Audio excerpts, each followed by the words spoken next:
let's go. Get up now, turn it up now. 1, 2, 3, let's get it. Start your day with Mornings with Vernon on WBQP, Monday through Friday from 6:30 to 9 a.m. Watch on Channel 12 and listen on WBQP Radio on your phone, Alexa, or CarPlay. WBQP is your information station. It's time for Mornings with Vernon. Yeah. Yeah. Get up now. Come on now. Get up. For Mornings with Vernon. Get up now. Let's go. Get up now. Turn it up now. 1, 2, 3. Let's get it.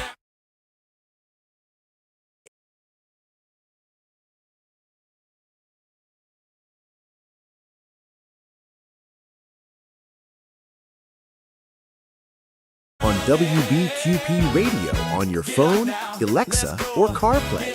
WBQP is your information station.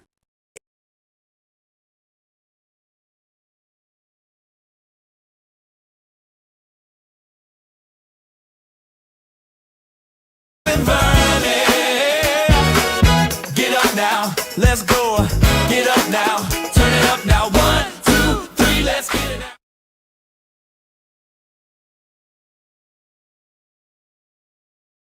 Start your day with Mornings with Vernon on WBQP, Monday through Friday from 6:30 to 9 a.m.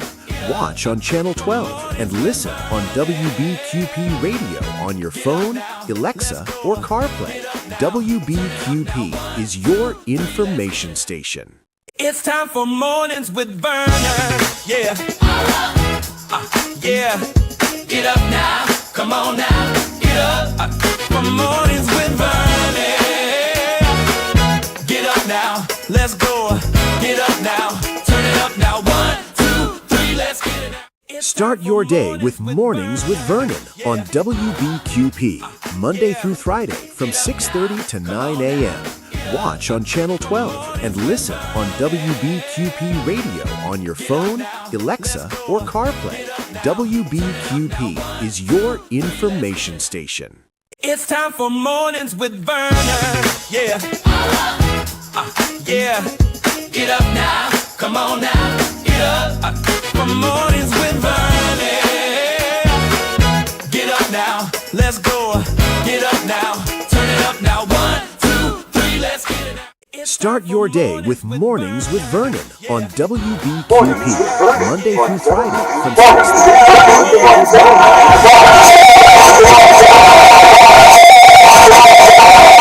Come on now, get up.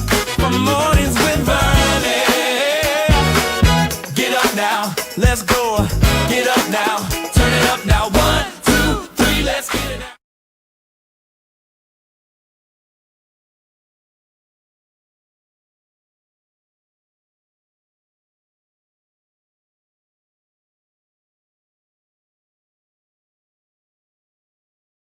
a.m.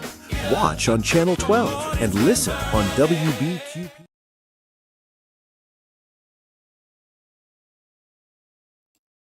Good morning, Pensacola. Good morning, good morning, good morning. You got Vernon this morning. Yes, you do. Good morning, world. Good morning. I'll say, Vernon, where are you? And I'm going to say right here, Vernon, if I can catch everything. I want to say good morning on the sound of Vernon's voice this morning. Good morning, y'all. How's everything going? How's everything doing this morning?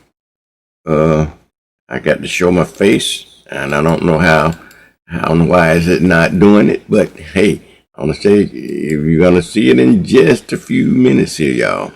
Yeah, you got Vernon. Today is January the 6th, y'all. January the 6th.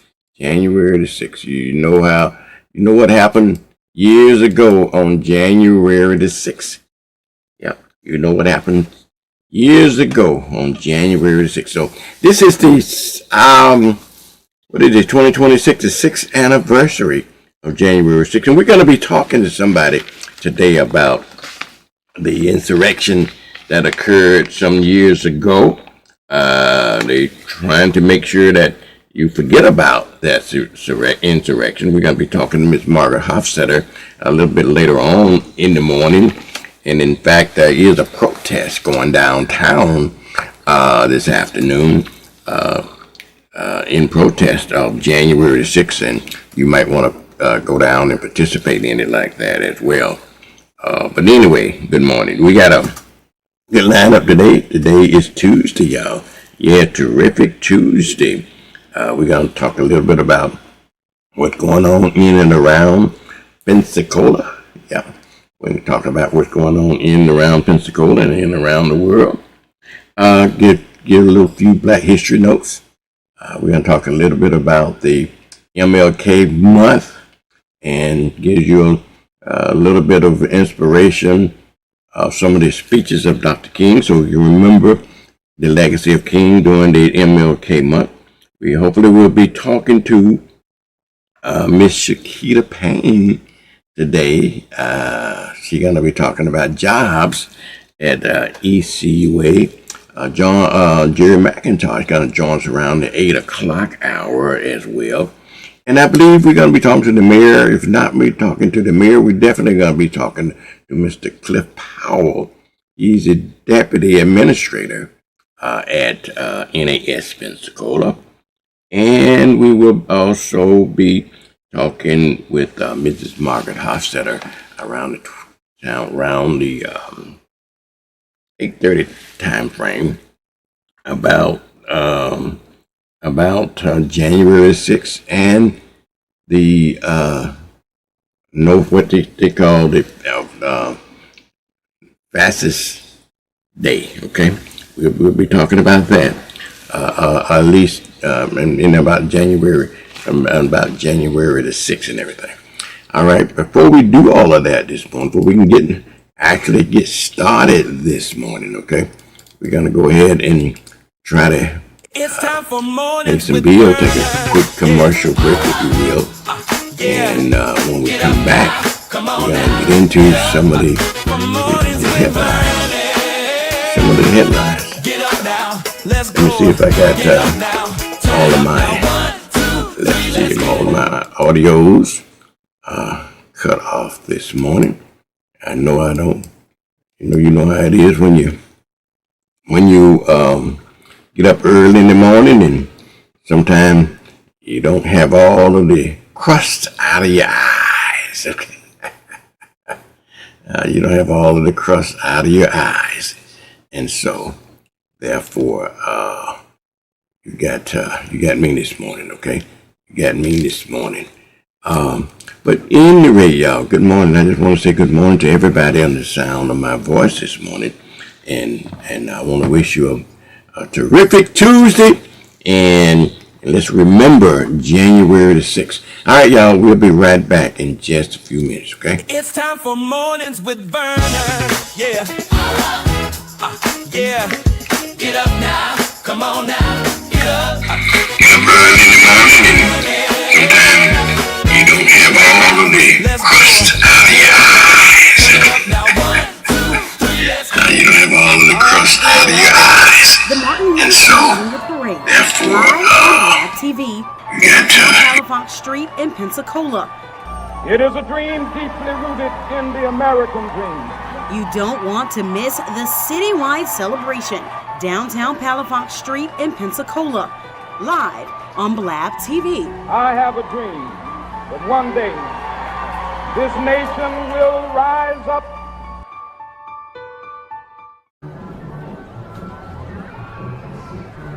Some mobile companies make it hard to get a good deal. But at Cox Mobile, we know there's a better way to save. A smarter way. That's why we run on the network with unbeatable 5G reliability without breaking the bank. You'll pay as low as $30 per line. It's a win-win. Cox Mobile, the smart way to mobile.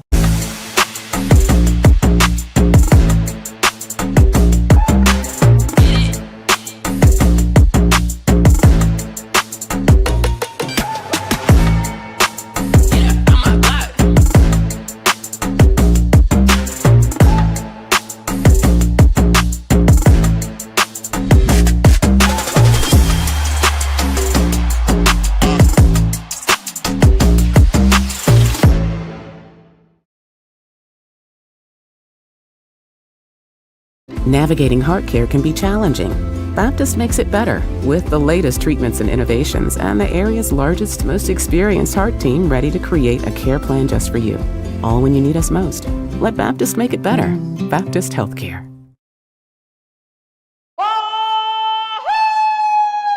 And action.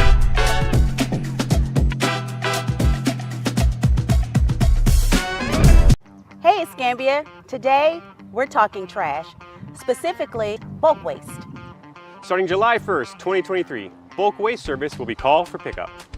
You can schedule a pickup by calling the ECUA Customer Service Department anytime before 2 p.m. on the day prior to your normal pickup day. Bulk pickup is still included at no additional charge. Check out ecua.fl.gov for more information. Know what to throw, 850.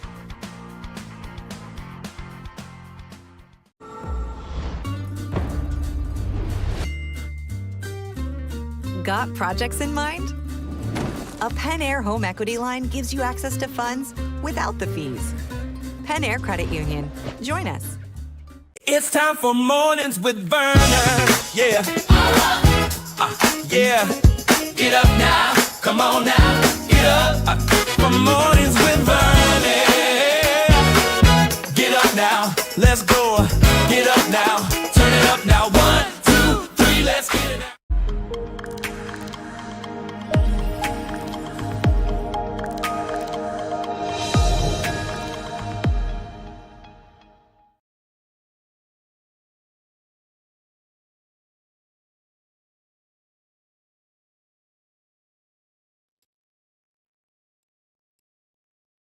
All right, Pensacola.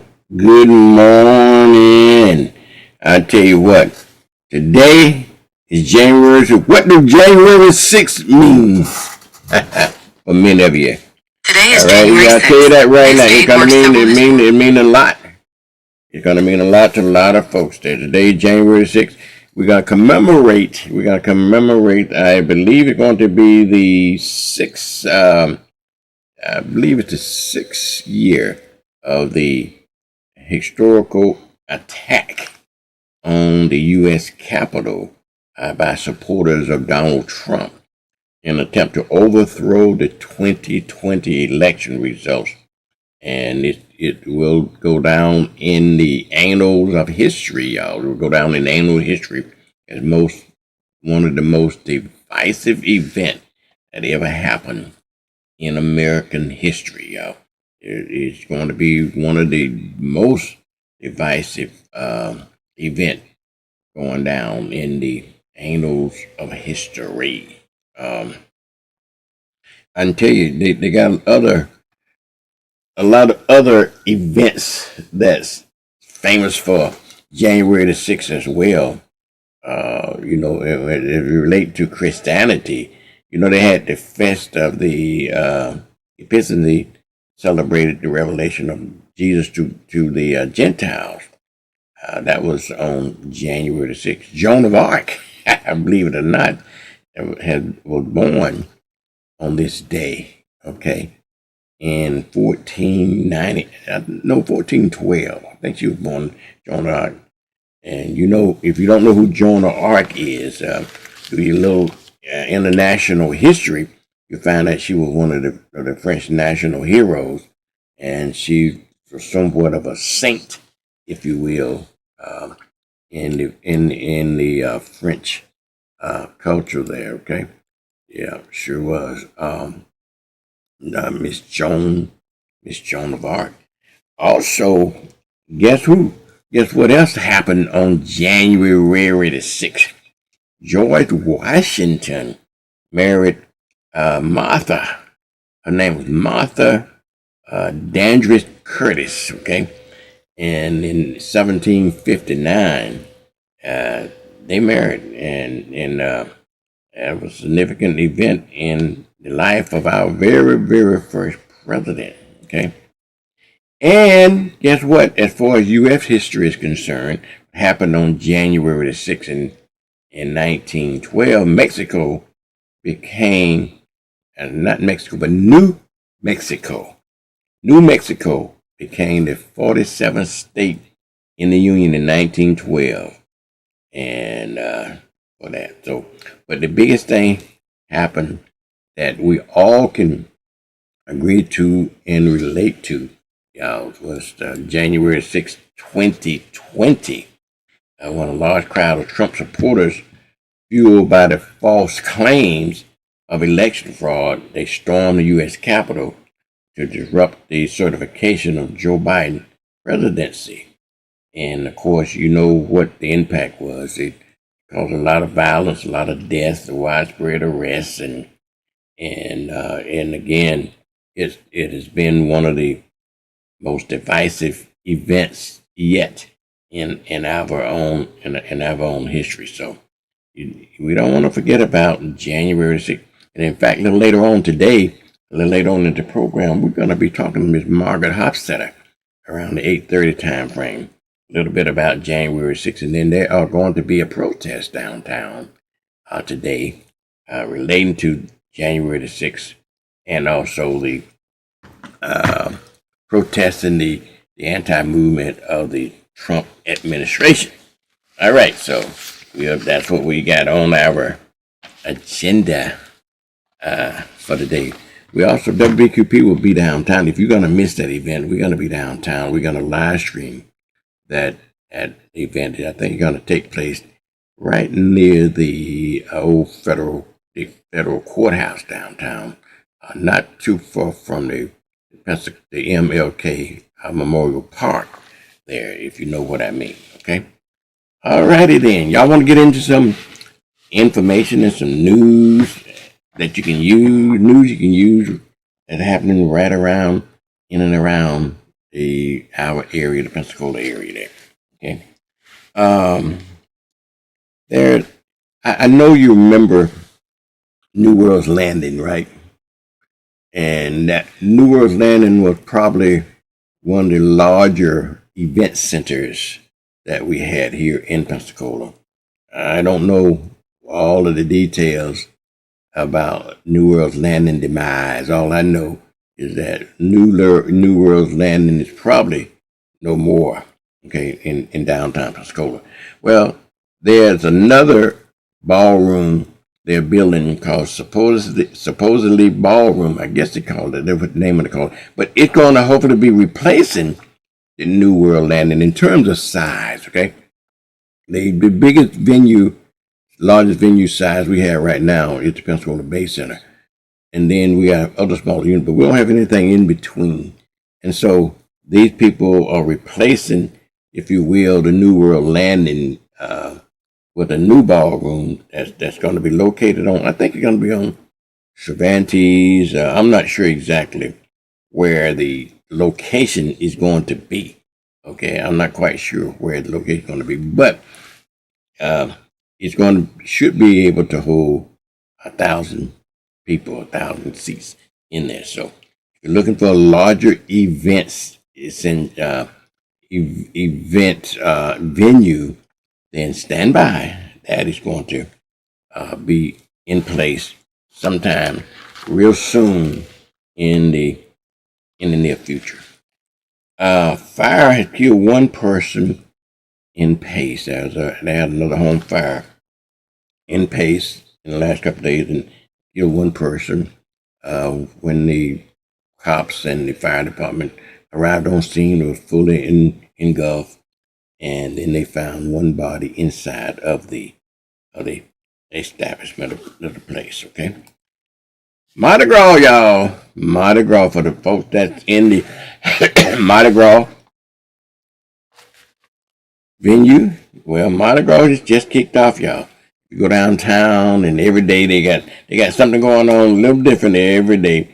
They got another event. They call it the Second Lane. I'm not even sure because I'm not a big Mardi Gras person. But anyway, the Second Lane stuff started on Tuesday. And they're going to have something differently from, as I understand it, every Tuesday from then on. Okay? So, all you Mardi Gras fans, be ready. Be ready, okay? Because you're going to have a lot of Mardi Gras fun, okay? Just don't be on that Mardi Gras, okay? Just kind of stay away from that stuff so you can have fun downtown.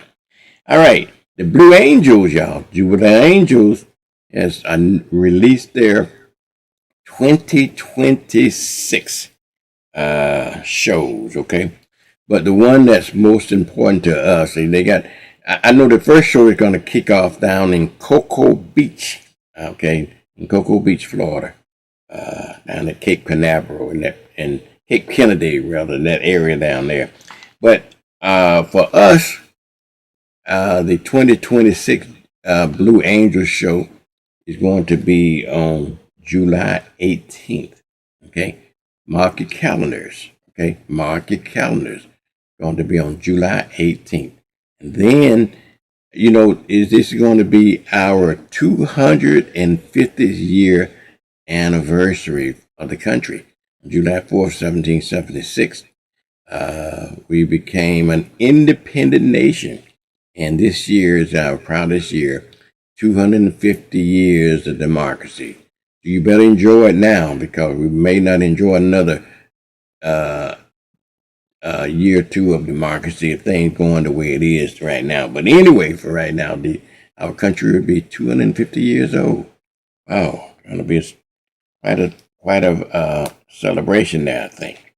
But anyway, the Blue Angels, in honor of our 250th anniversary, will be doing their annual air show on July 18th, right here in Pensacola.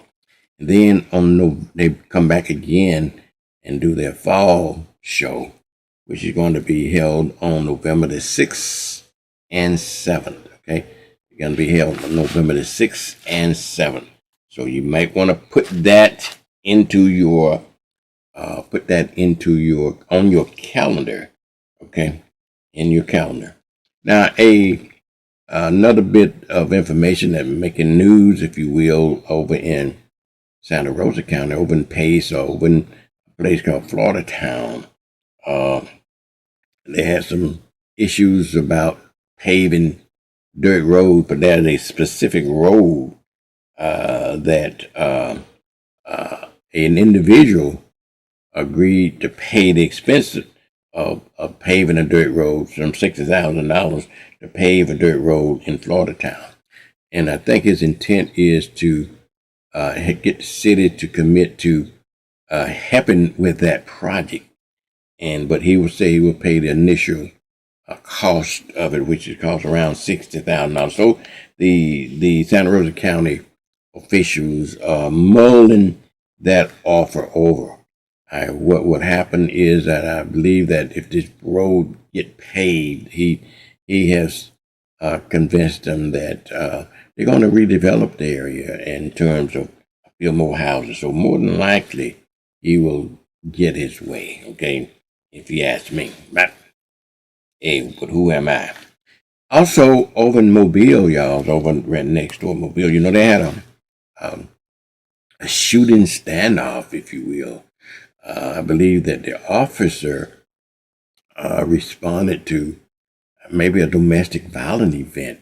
And those events are really the toughest for law enforcement officers. You never know what to expect. And an officer, which was a black officer, he was a sergeant, a lieutenant, high-ranking officer.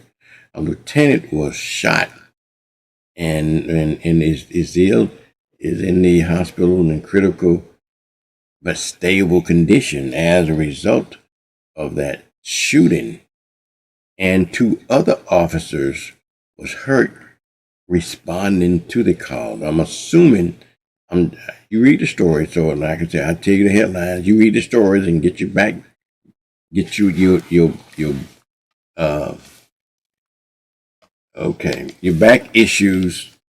about that. Let me get myself back on television. I tell you the truth, it's amazing how sometimes we get busy and anyway. But anyway, there was the 3 officers was involved was injured as a result of this incident. Okay, 1 was shot, 2 was hurt in an car accident, an automobile accident, responding to the scene. They successfully arrested two suspects, a man and a woman, as a result of that standoff over in Mobile, Alabama. Also in Baldwin County, Alabama, right next door, y'all. They arrested a Baldwin County school employee, and he has been indicted with 3 counts of child sex crimes. Okay, wow, child sex crime. This is a school employee. Amazing, absolutely amazing. Now, if you all remember the Human Relations Commission, maybe you have forgotten, but back in, I guess in 1974, I can remember this very well. I was in the Navy at the time in 1974, and I remember in one part of my job was in the Navy. I used to teach race relations to officer candidates.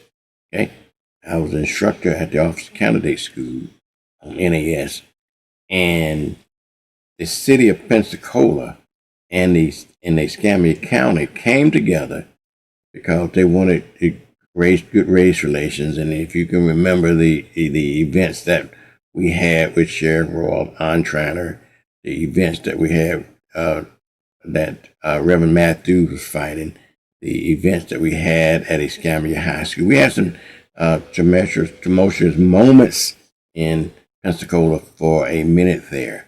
And so the city and the county officials got together back in 1974 to create the Pensacola Escambia County Human Relations Commission. It was jointly funded, as I understood it, and I remember when they stood it up because we was on the advisory board to help create the Human Relations Commission downtown. And I remember Mr. Eugene Brown as being one of the longest holding office holder of that office there.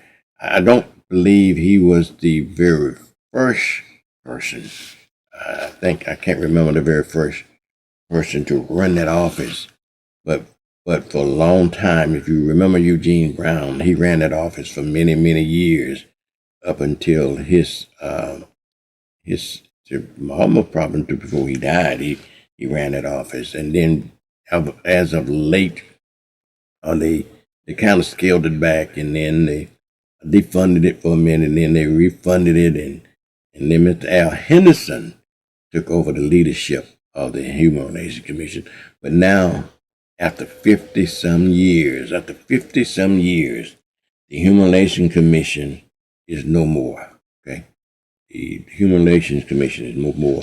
It has been completely defunded, and probably as a result of this climate of DEI in this current administration.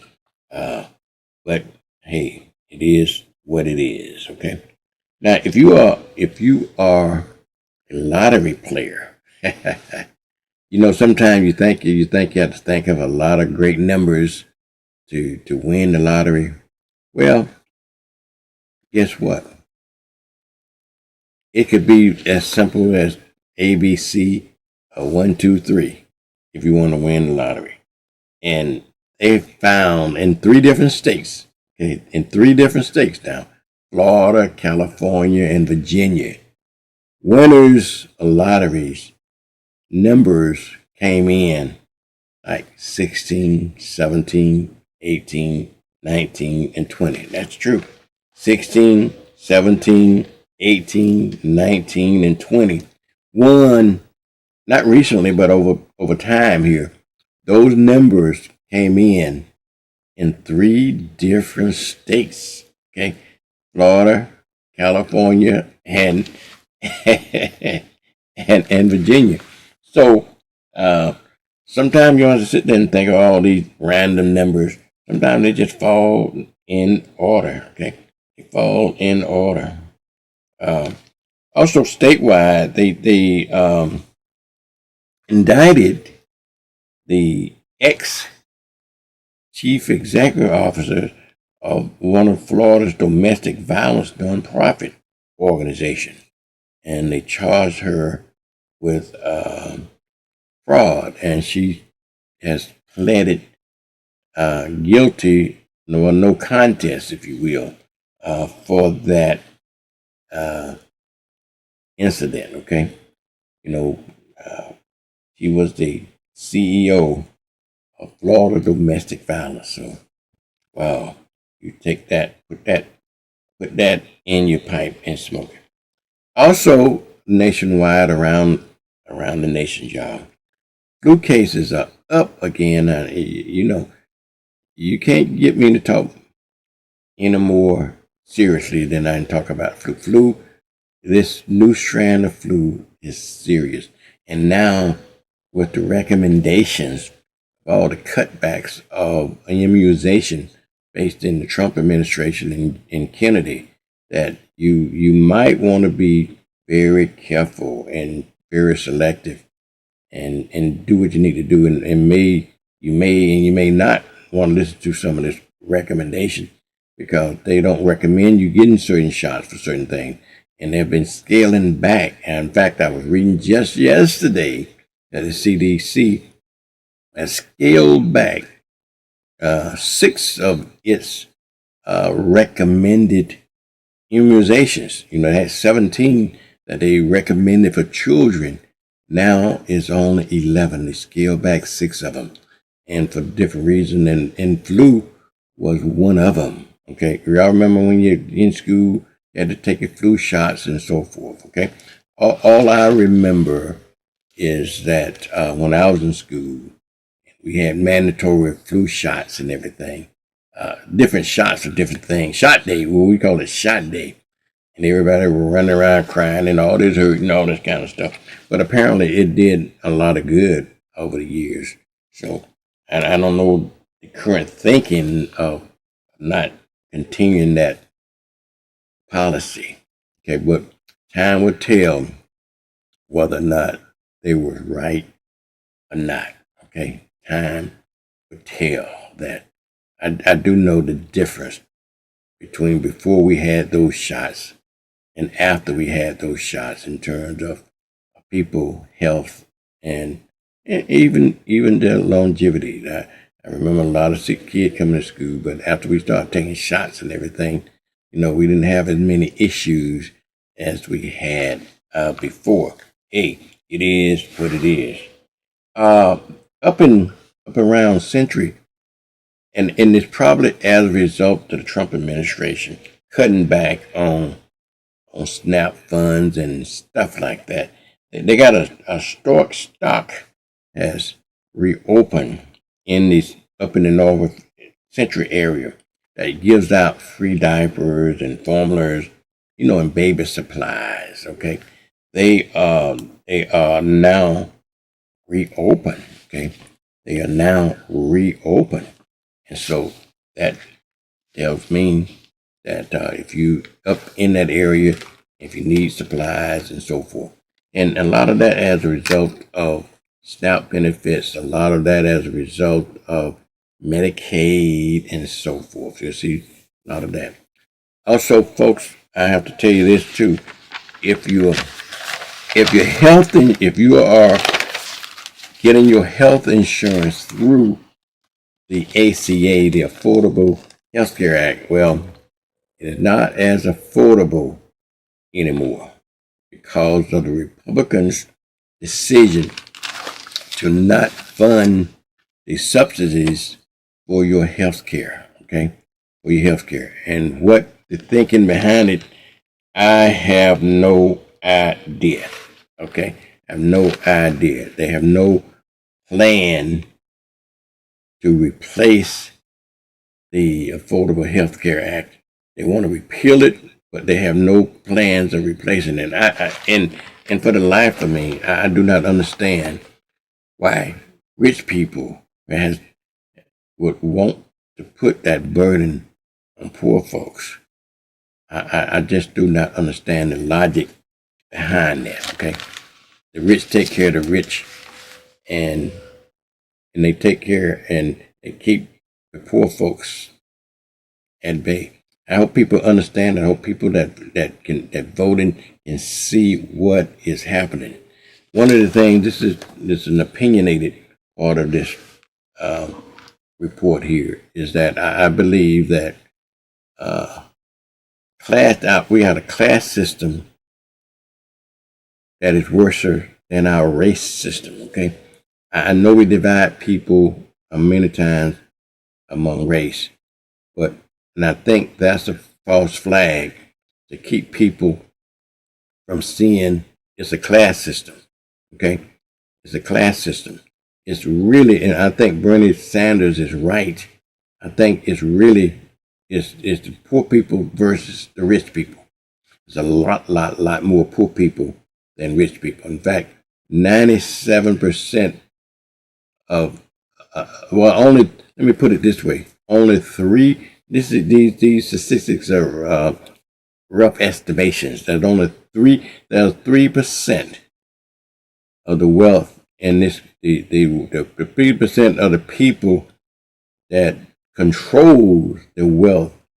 97% of the wealth in this country. Okay, 3% of people controls 97% of the wealth in this country, which means rich getting richer, okay, and the poor getting poor.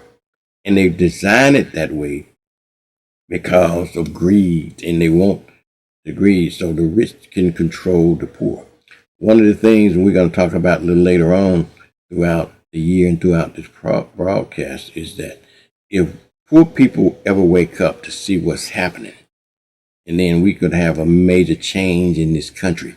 But as long as we keep the poor people uneducated, and as long as we keep the poor people in the dark, then we're not seeing the light, and the rich people continue to get rich. And how can we not see that? I do not understand that. One of the things that Dr. Martin Luther King, since this is MLK, this is MLK month, okay? One of the things that Dr. King, one of his last venture that he went on, okay, is what he called the Poor People's March by Dr. King, okay, the Poor People's March. And he recognized that this is not necessarily, it is about, but not necessarily about race. It is about race, but it's more about dividing poor people, and it's rich versus poor. It's more of a class kind of a system, okay, a class system.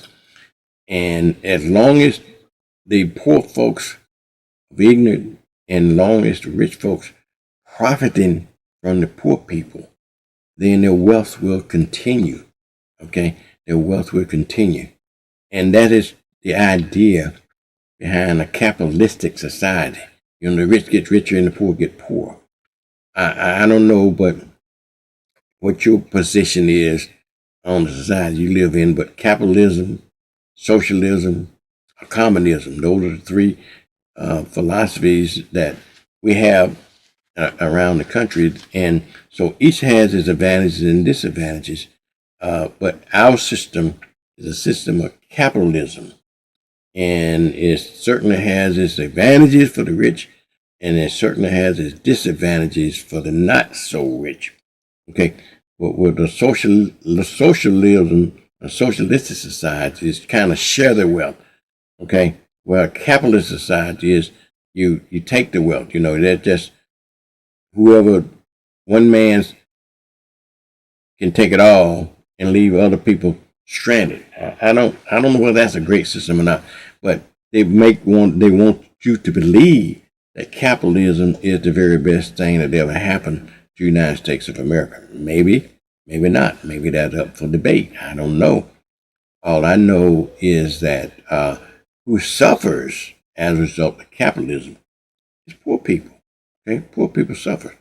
In a socialistic society, you know, the wealth is kind of shared in a sense. Okay, wealth is kind of shared. If Elon Musk, almost a trillionaire, okay, he could never spend that kind of money in his lifetime, in hundreds of millions of lifetime. He couldn't spend that kind of money on a normal routine basis, okay? And that money is being sucked in by one person, whereas we got the whole world, a whole group of people suffering and not benefiting from that, okay? So I don't know, but I think, to my point again, one of the things, in my estimation, this is purely Vernon Watson's opinion, I think one of the things that got Dr. King, since this is MLK month, and this my belief, okay? I want you to either fact check me or prove me wrong or whatever, but I believe that one of the things that got Dr. King killed, okay, I think it's two things. His philosophy on the Vietnam War, but more importantly, his new adventure that he was going into is called the Poor People's Campaign that he started in 1968. So he not only was advocating racial justice, but he realized that the real enemy of our country is economic justice for all Americans. You know, poor people of all races, okay? Poor people of all races.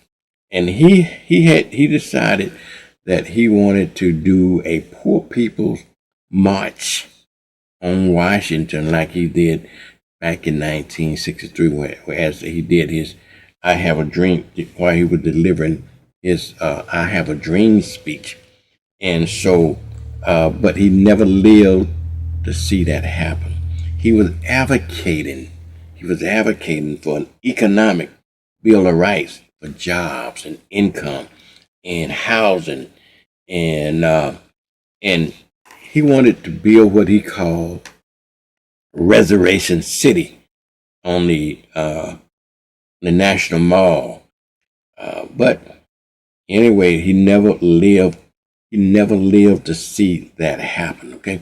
Now you asked me, he said, well, what was the Poor People Campaign was all about? Well, the goal of the campaign was to try to confront systemic poverty and economic injustices through nonviolence, just like he did with the civil rights movement. He was trying to unite black people, white people, Hispanic people, indigenous people. He was trying to bring all those people together, and that is definitely a threat to a capitalistic society. And they want to make sure that didn't happen, and it didn't happen.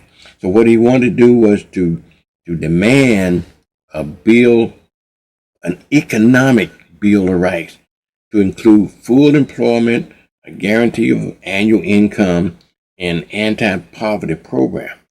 And but he never lived to see that through. And then you ask yourself, well, how he was going to do that? Well, there's a lot more people in this country. Like I say, 97% of the people in this country are considered not rich. Let me put it that way. May not be poor, but they are not rich people. And so what he wanted to do is have a poor people's march to Washington, have waves of poor people travel to Washington, set up a temporary, that's what it was called, Reservation City. He wanted them to set up a temporary encampment called Reservation City on the National Mall to demonstrate their presence and demand. Okay, but however, he never got to live to see that happen. Okay, that happened. He was shortly in April 4th, 1968. He was assassinated, and that did not happen. And the poor people movement died along with Dr. King. I could talk about this forever and ever, but I want you to know that it is MLK month. We're going to celebrate MLK. He got a lot of great speeches that we're going to be airing over here for a period of time.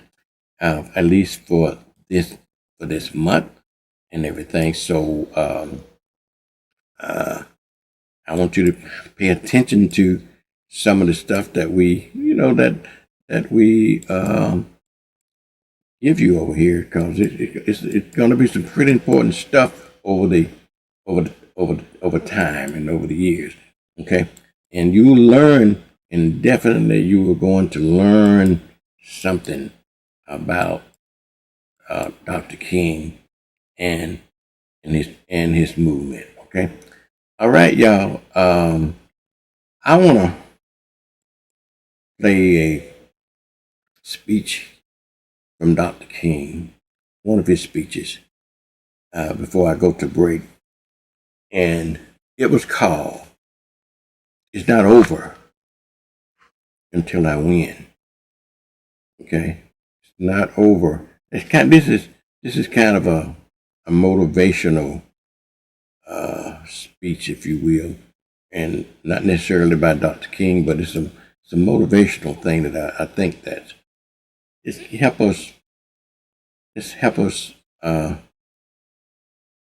win. Okay, but let me. I think I'm changing my mind about that. I think I want to play the speech that he gave just before he passed. Okay, just before he passed, and I called it the "Had I Sneezed" speech. Okay, "Had I Sneezed" speech, if you will. And he almost didn't get the chance to do what he did in life, because in 1957, y'all, he was almost stabbed to death by a black woman in New York City. And the doctor said, and with a fingernail file, okay, the doctor said, had he sneezed, it was just that close to his heart. Had he sneezed, he would have bled to death internally. All right, we're going to play that a portion of that speech he talked to us about. And then when we come back, we're going to talk about some jobs. Okay, here we go. And while sitting there autographing books, a demented black woman came up. The only question I heard from her was, "Are you Martin Luther King?" And I was looking down writing, and I said yes. The next minute I felt something beating on my chest.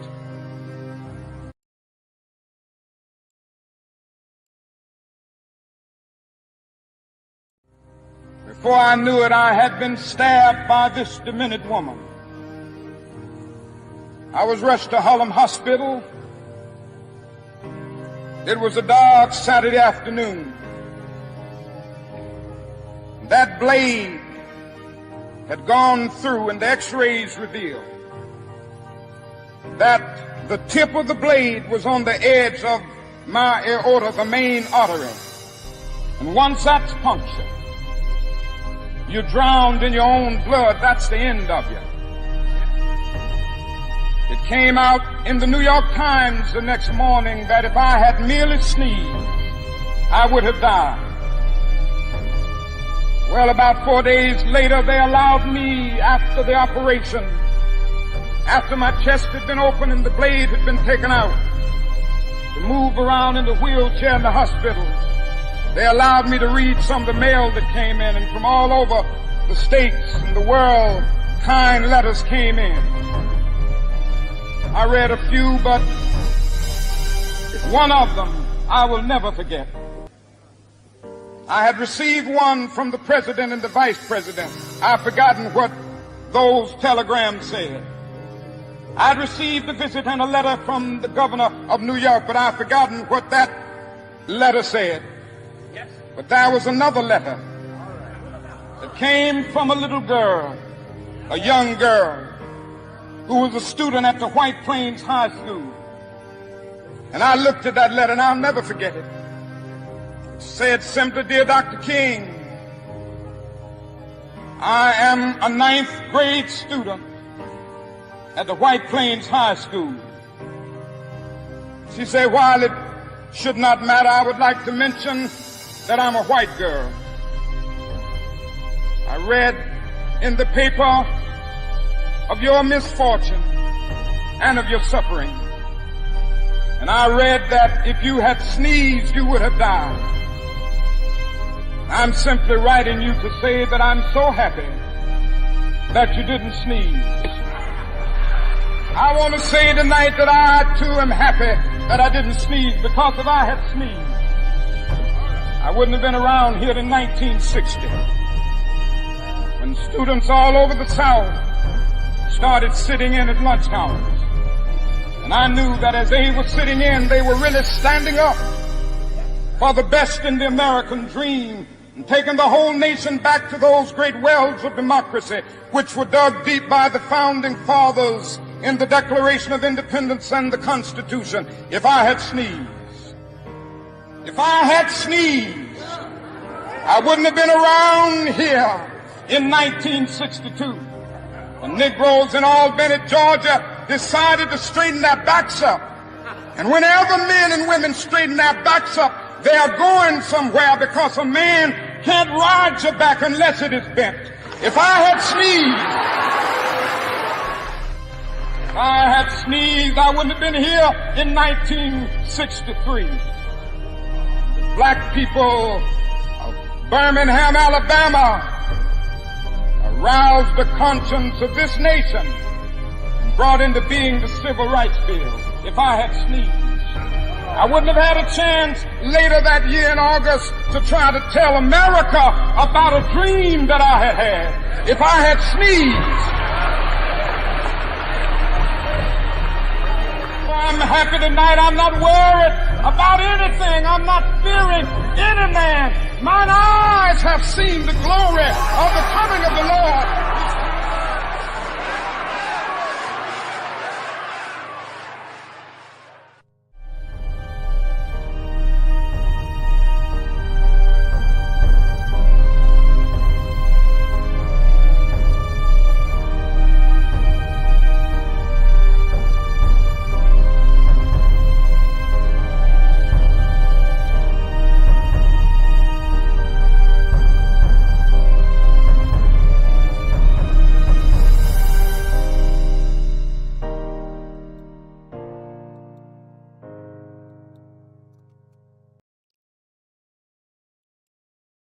Alrighty, y'all.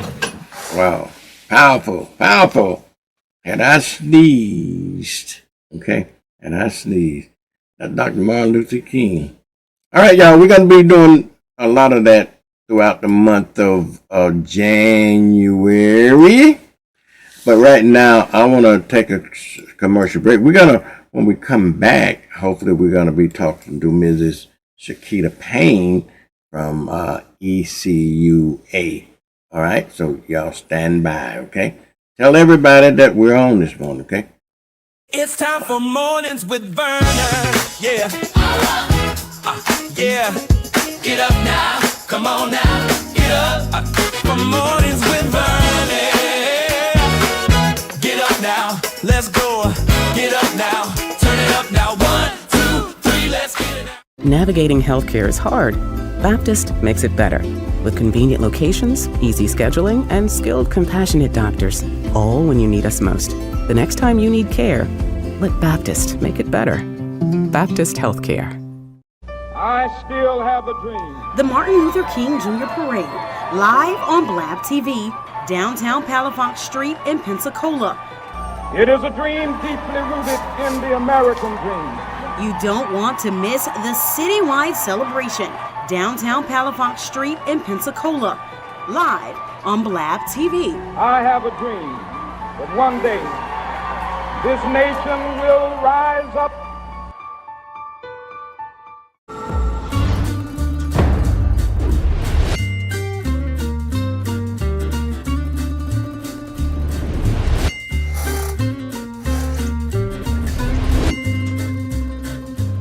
From affordable home equity lines and home loans to high-yield checking that pays 5.05% APY, Pen Air combines innovative banking with a commitment to our community.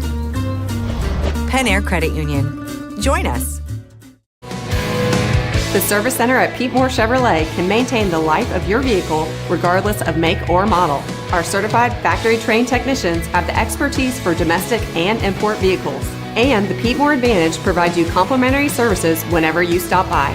Our Collision Center accepts all insurance, provides lifetime warranties on all workmanship and paint, and offers a deductible reimbursement program. So when you need service or repair, let the Pete Moore Service and Collision Center work for you. Hi, I'm Jessica Ford. I'm the owner of FD Builds. Energy efficiency is very important in today's market. With higher interest rates and rising costs, it's important that home buyers maintain their bottom line of affordability. The nice thing about natural gas and natural gas appliances is that it's more energy efficient than their electrical counterparts, and at the end of the day, utility bills are lower. Our relationship with the Pensacola Energy team is phenomenal. From customer service to their field teams, it's just a seamless process. We love Pensacola Energy. I still have a dream. The Martin Luther King Jr. Parade, live on Blab TV, downtown Palafox Street in Pensacola. It is a dream deeply rooted in the American dream. You don't want to miss the citywide celebration, downtown Palafox Street in Pensacola, live on Blab TV. I have a dream that one day this nation will rise up. Looking to start a career or change your current career? Pensacola State College is the place for you. Choose from short-term, high-demand career and technical education programs ranging from commercial vehicle driving to medical assisting. Call 850-484-2000. It's time for Mornings with Vernon. Yeah. Yeah. Get up now. Come on now. Get up. For Mornings with Vernon. Get up now. Let's go. Get up now. Turn it up now. 1, 2, 3. Let's get it out.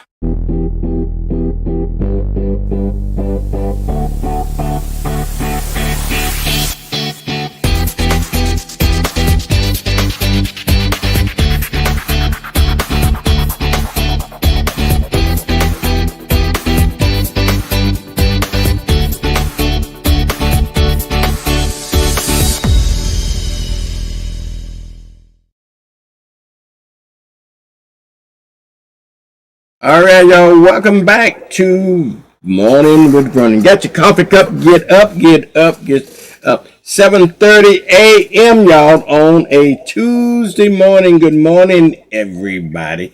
Now, you know what time it is? It is time for you to find you a job. That's what time it is. Time you get you a job this morning. And no other than Miss Shaquita Payne from ECUA. She the job, I call her the job lady. Hey, Sugar, how you doing this morning? I'm good. How are you doing this morning? Happy New Year. Well, thank you, and Happy New Year to you. Yeah, how you know, we hadn't talked since last year, and so was Santa Claus good to you? He was very good to me. Yes, indeed. I have a son in the military, and he surprised me and came home, so that was the best gift I had. Really? Wow. Yes. Yes, I was so glad to see him. Yeah, he surprised you, huh? Yes, I wasn't expecting him at all. He told me that he would probably just stay around. He's in the Marines, and he told me that he'd just stay around at Camp Lejeune, and he ended up coming home instead. So I was very happy and pleased. Well, I know you were very good. That's the best Christmas gift that you could ever have. Okay? That's right. Yeah, very good, very good. Now, how things at ECUA? I know it's 2026, and people are gonna be looking for jobs. And I tell them this. Well, I do know one thing. I know a job lady at ECUA that could probably help them with their jobs. Yes, indeed. Of course, it's a new year. If you're looking for a new career, a new change, just want to do something new, always take a look at ECUA. We still have jobs available. Right now, our most need is for mechanics. So if you have a mechanical background, we have several different types of mechanical positions available. We have a lift station mechanic. We have the fleet mechanic. We have I'm sorry, I just lost train of thought. But the mechanical background, the industrial plant mechanic, that's the position I was thinking of. A lot of background was just being able to fix things. Of course, with the lift stations, you're going to be fixing the lift stations around the county, helping to maintain those, keeping the generators working. So when you flush your toilet, things will go the correct way. Of course, with the fleet mechanic, we're making sure that our trucks and our vehicles are up and running, that we're able to get the trash and yard debris and everything else available out there that needs to be picked up. So we, of course, need the mechanics to make sure that our trucks and our equipment is running. And then, of course, with the industrial plant mechanic, they're working on the different equipment we have at our different facilities, whether it's the water reclamation facility, whether it's the recycling facility. They're working on those equipment. So we need the mechanics to fix those bigger types of equipments as well. So definitely go to our website, which is www.ecua.fl.gov. Click on careers, then current opportunities, and you'll see all the jobs that I just listed and a few more that you may be interested in as well. All right, give them that website again, Shaquita, so they know. Sure, it is www.ecua.fl for Florida.gov for government. All righty then, and they can, when they go there, what do they need to do? When you go to our website, you're going to look at the top right corner. There should be a button that says careers. So you're going to click on that button.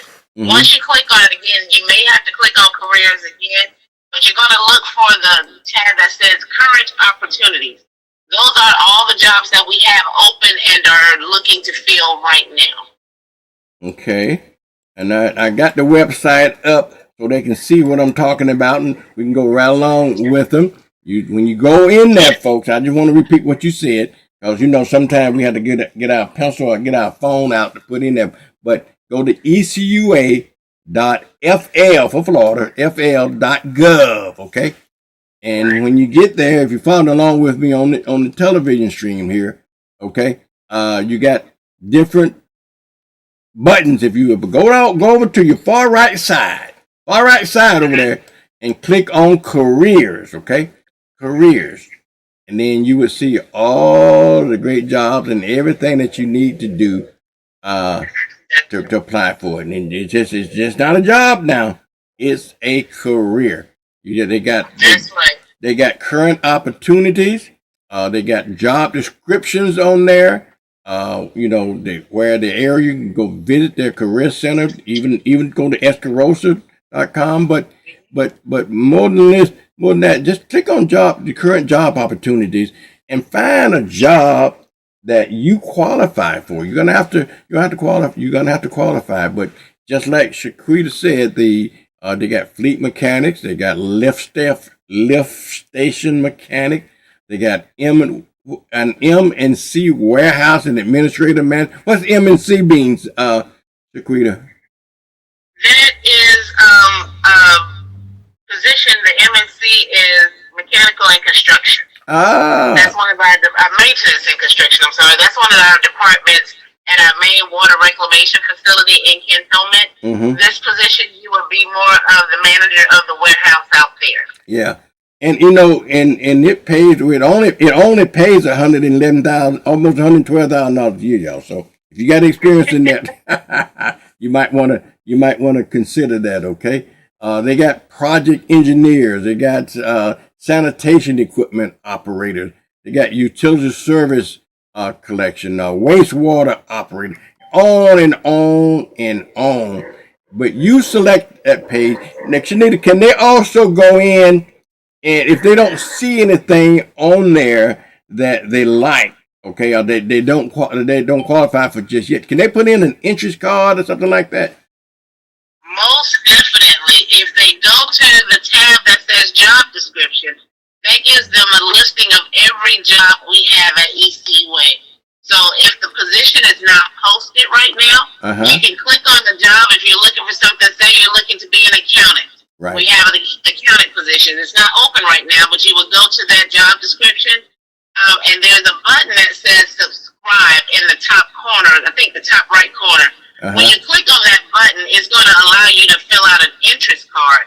The interest card will alert you for a year as to when we will have that position open. So anytime that position is open and you have filled out that interest card, you will get an alert to let you know we are accepting applications.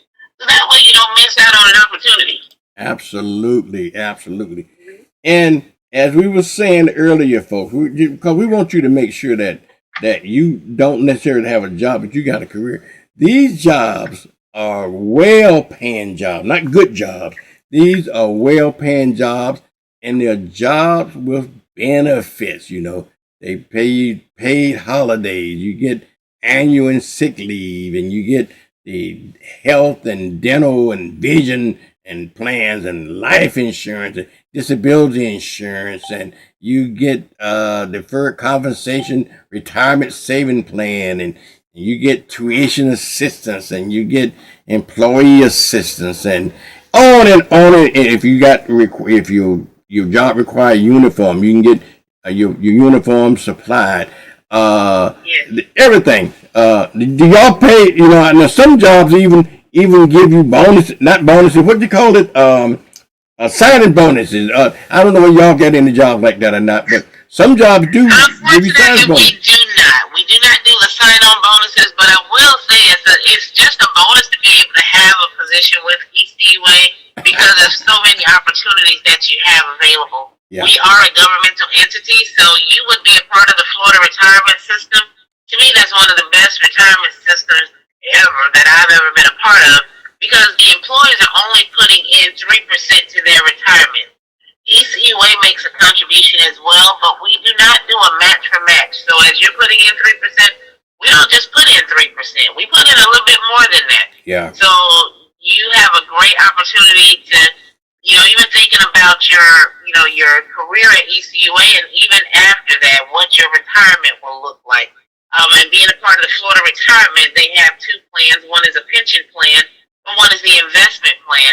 So, of course, everybody goes towards the pension plan. So, and, you don't see too many companies having that pension plan. So, with ECUA still having that, being a governmental entity, that is a great opportunity to get your retirement started and watching that grow as well. Yeah. That people, if you know a little bit about money and money management, that pension and investment plan is a great thing to do, because lately it's been doing well. It's been doing well. So, but anyway, these are great jobs. The one thing with this also, when we think about it, we do think about our employees, and we want to make sure that they have every bit of information that they need.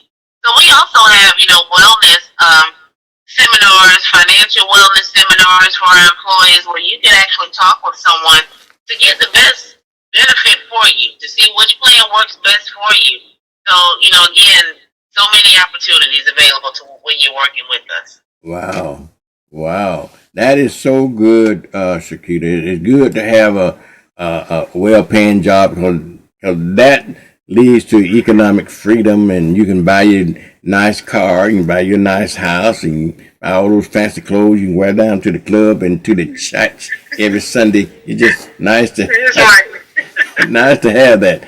But careers, not jobs, y'all. If you want a career, and I don't know what that is popular these days. When I was coming up, we always looking for a career. We weren't looking for a job. We were looking for a career. But the new, I done lost count. Last time I remember, they were millennials. What we up to right now? What they call them? Gen Zs? Or they probably past Gen Z? Yes, Gen Z. Gen Zs. They think a little bit different. Cause I got a granddaughter, and how she gets so many jobs, I don't know. Every week she got a different job. So I just don't understand that. I told her, Sugar, you're gonna have to settle down. You got to get you a career. You don't need any jobs. You got to find your career. But they pay 1 penny more than other jobs. I said, no, what you need to do is just find your career that pays well, and you don't have to go from job to job. And you have a retirement system when you get to be my age.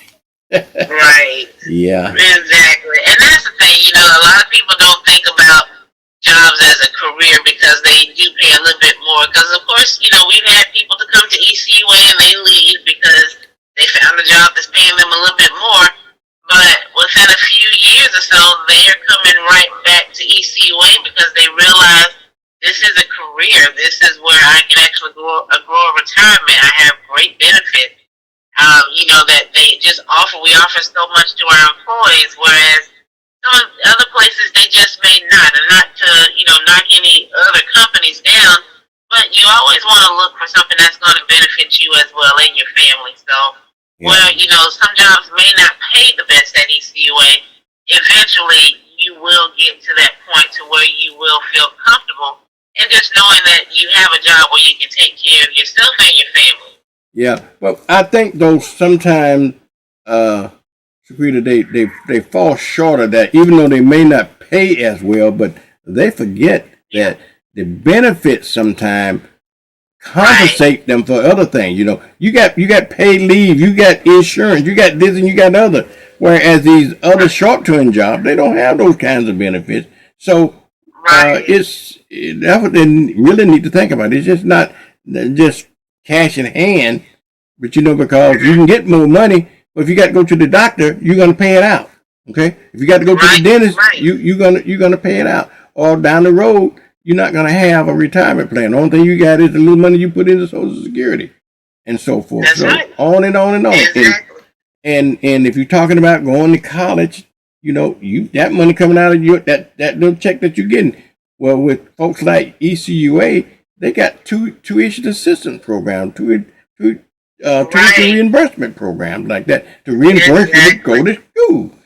So much advantage to having a career than just to have a job.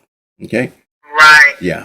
So how do they get a hold of you? How do they, again, I know they go to ECUA, but some folks old school that want a job, they don't believe in going online for their information. They want to talk to somebody.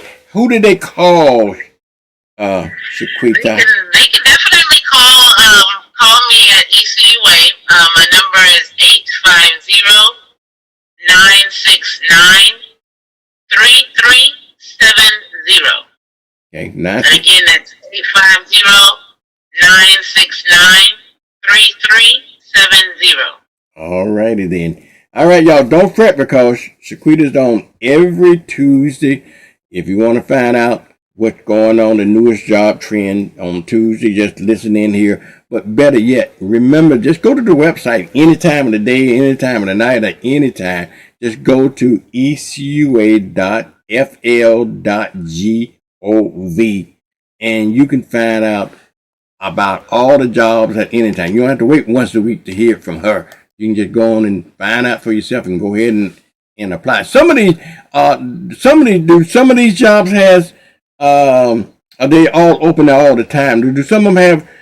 When I was coming up, they have what they call job openings, and you have an opportunity 1 week or 2 weeks to apply for the job. That's a thing in the past, Shaquita. Kind of in a sense, yes. We do have a few jobs that seem to be open continuously, which are mostly like our entry-level positions. And that's, of course, we do still have most of our jobs, of course, they're working outside. A lot of people may not want to just work outside, maybe, using a shovel at times or anything else. So those positions are usually open. And yeah, it is open on a continuous basis, but once they're filled, of course, the positions do come down.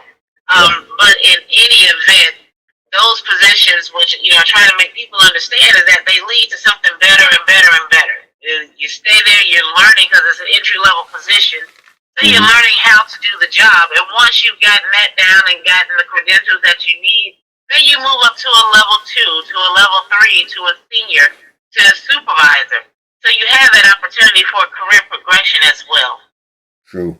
That is so true. All right, Sugar, I thank you. And if there's anything else that you want to pass on? No, nothing at all. Again, just go to our website, www.ecua.fl.gov. Click on careers, then current opportunities. You'll see all the positions that we have open right now. Or you can give me a call if you do see a position on the website and maybe you have questions about it. You can give me a call at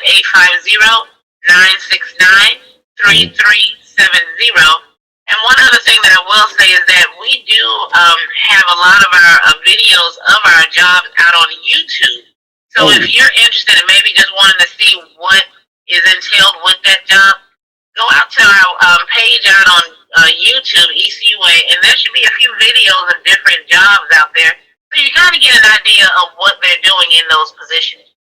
That is certainly a great idea. I never thought about it. You know, I'm like you. I did 37 years in HR, and so times change so much. But that is a great idea to have jobs on YouTube so folks can see what these jobs entail. That's a great idea. Right. And a lot of people have questions, and sometimes I may not be able to answer the questions because, of course, I'm in HR, I'm recruiting, so I know what they're looking for. I know what the job entails, but actually seeing them do the job, I couldn't explain a lot to you. Yeah. But seeing those videos and watching them do that out on the, in the videos is a great way to kind of give people the opportunity to say, is it something that they'll be interested in doing or maybe not? But at least you have that video to kind of see what they're doing in that position. Yeah, and also on the website too, you probably can answer some of the questions that people might have, or how much experience do I need, or what level of education did I need, do I need a CDR? If I don't have a CDR, will they help? I think in some of those jobs, you would help them get a CDR, wouldn't you? Yes, most definitely. A lot of our positions, once you've been with us for a full year, if your position that you're in requires you to have a CDL license, we will definitely help you get that CDL license. Yeah, wow, man, times change. You can't beat that. I tell you the truth. I wish those opportunities was when I was coming up. I'd probably be president of the United States now. But anyhow, well, it don't take much experience these days to do that. Okay. All right, Shanita. Thank you, Shaquita. I really appreciate you coming on. And if nothing else, we'll see you again next Tuesday. See or hear you next Tuesday. Prefer to see you, but what can I say? All right. We'll continue to work on it. All right, we'll do that. Okay. Thank you, Sugar. We'll talk later. All right. Bye, y'all. That is Miss Shaquita Payne, y'all, of ECUA. Miss Shaquita Payne of ECUA. If you want a job with the Escambia County Utility Commission, the Emerald Coast Utilities Commission. You know, it used to be Escambia County at one time, but that's been a long time ago. But it's called Emerald Coast Utility Authority now, and they got some real great paying jobs, y'all. Great paying jobs. Okay. All right, y'all.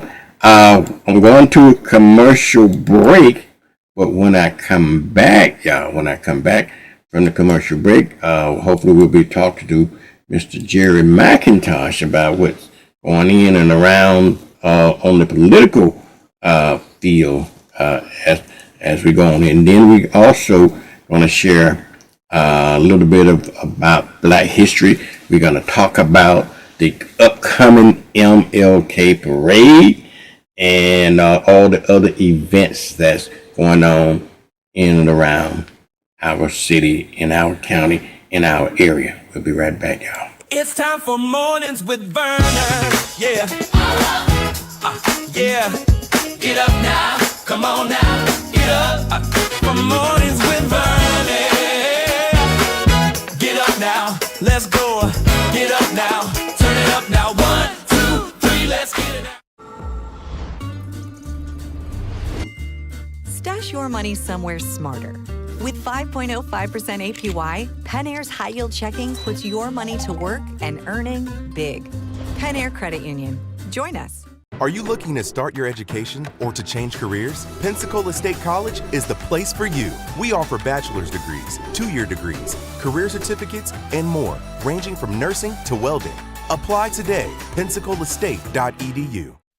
Sonia Bay's Botanicals is a local wellness boutique that specializes in infused fruit juices, medicinal herbal tea remedies, clean hair and body care, and herbal infused sea moss gels, which can be purchased 1 for $25 or 2 for $40. This sea moss contains 92 of the body's 102 essential minerals used to increase energy, relieve pain and inflammation, and improve blood pressure, and more. From parasite cleanse to detox and weight loss to blood sugar control, Sonia Basic Botanicals has a natural solution for you.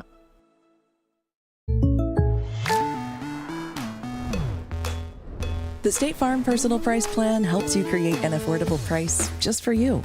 Call State Farm agent Arthur Searcy for your personal price plan today. I remember these. Will I have the money to send my kid to college? Well, that's specific. How long has that been there?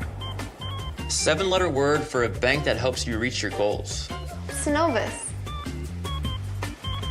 Order for Synovus? Thank you. Are you Synovus? Yes. Are you gonna ask or should I? A solid financial future doesn't happen by chance. Let's talk about your potential today. I still have a dream. The Martin Luther King Jr. Parade, live on Blab TV, downtown Palafox Street in Pensacola. It is a dream deeply rooted in the American dream. You don't want to miss the citywide celebration, downtown Palafox Street in Pensacola, live on Blab TV. I have a dream that one day this nation will rise up. Viola's Menswear, 2727 West Cervantes Street, Pensacola, Florida. Gentlemen, fine clothing at an affordable price. Suits starting at $139. Dress, shoes, hats, and accessories.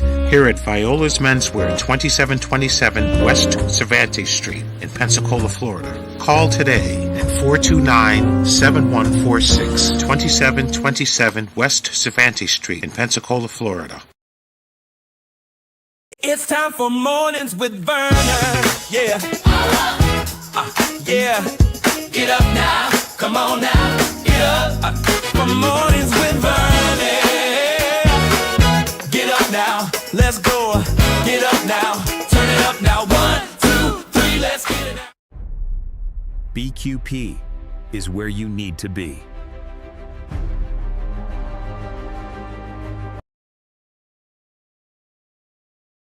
All right, Pensacola, good morning. BQP is where you need to be. All right, y'all, good morning. You got Vernon this morning. Yes, Morning with Vernon. Morning with Vernon, y'all. Get your coffee cup. I done had my cup of coffee already, and I'm up in Adam Ant, y'all. I'm up in Adam Ant, whatever that means for you.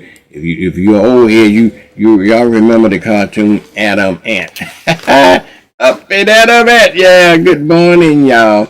We're gonna be talking to Jerry McIntosh around the 8 o'clock hour, and also to Mr. Clifton over at the City of Pensacola, Mr. Cliff Collins. He'll be calling in very shortly here. But before we get into that, y'all, let's talk about the MLK activities in and around Pensacola, y'all. Y'all remember there is going to be a MLK parade on January the 19th. And so we want to make sure that you do understand that January 19th, it's still time to register for the parade. You can register and get into the parade if you like, okay? You can register, get into the parade if you like, okay? I think the registration fee, again, is only $175, I believe. It's $175. So get in there if you can. They said get in where you can fit in right now, okay? Because I know we always wait to the very last minute. We always wait to the very last minute to try to get into the parade, but hey, we know what CP time is. We know what our folks is and what we do, stuff like that. So call them right now. Like I said, go to the MLK hotline. Y'all know what I got an MLK hotline for you. Just give them a call at 850-378-9242. Okay? MLK hotline. So let me give you the rundown, if you will, on the MLK activities. Okay, the MLK activities in and around Pensacola first. So I'm going to do the Pensacola stuff first, if you will. And then we're going to go out and look at other organizations, okay? We're going to go and look at other cities are in and around us. But in Pensacola, we're going to have the MLK Parade activity starting on Thursday. We got the youth and youth night. We got the MLK Pride Breakfast on Saturday. We got the religious program on Sunday afternoon at 3 o'clock. And we got the parade on Monday at 11 o'clock, okay? Those are the activities that are going to be in and around Pensacola as well. Then we also have the Cantonment Parade is going to be at 4 p.m. in Cantonment up there in the park there up in Cantonment as well on January the 19th. On January the 17th, we're going to have Living the Dream. Okay, we're going to have the Living the Dream event as well, okay? Living the Dream event. Now, over in Santa Rosa County, y'all, over in Santa Rosa County, we are going to have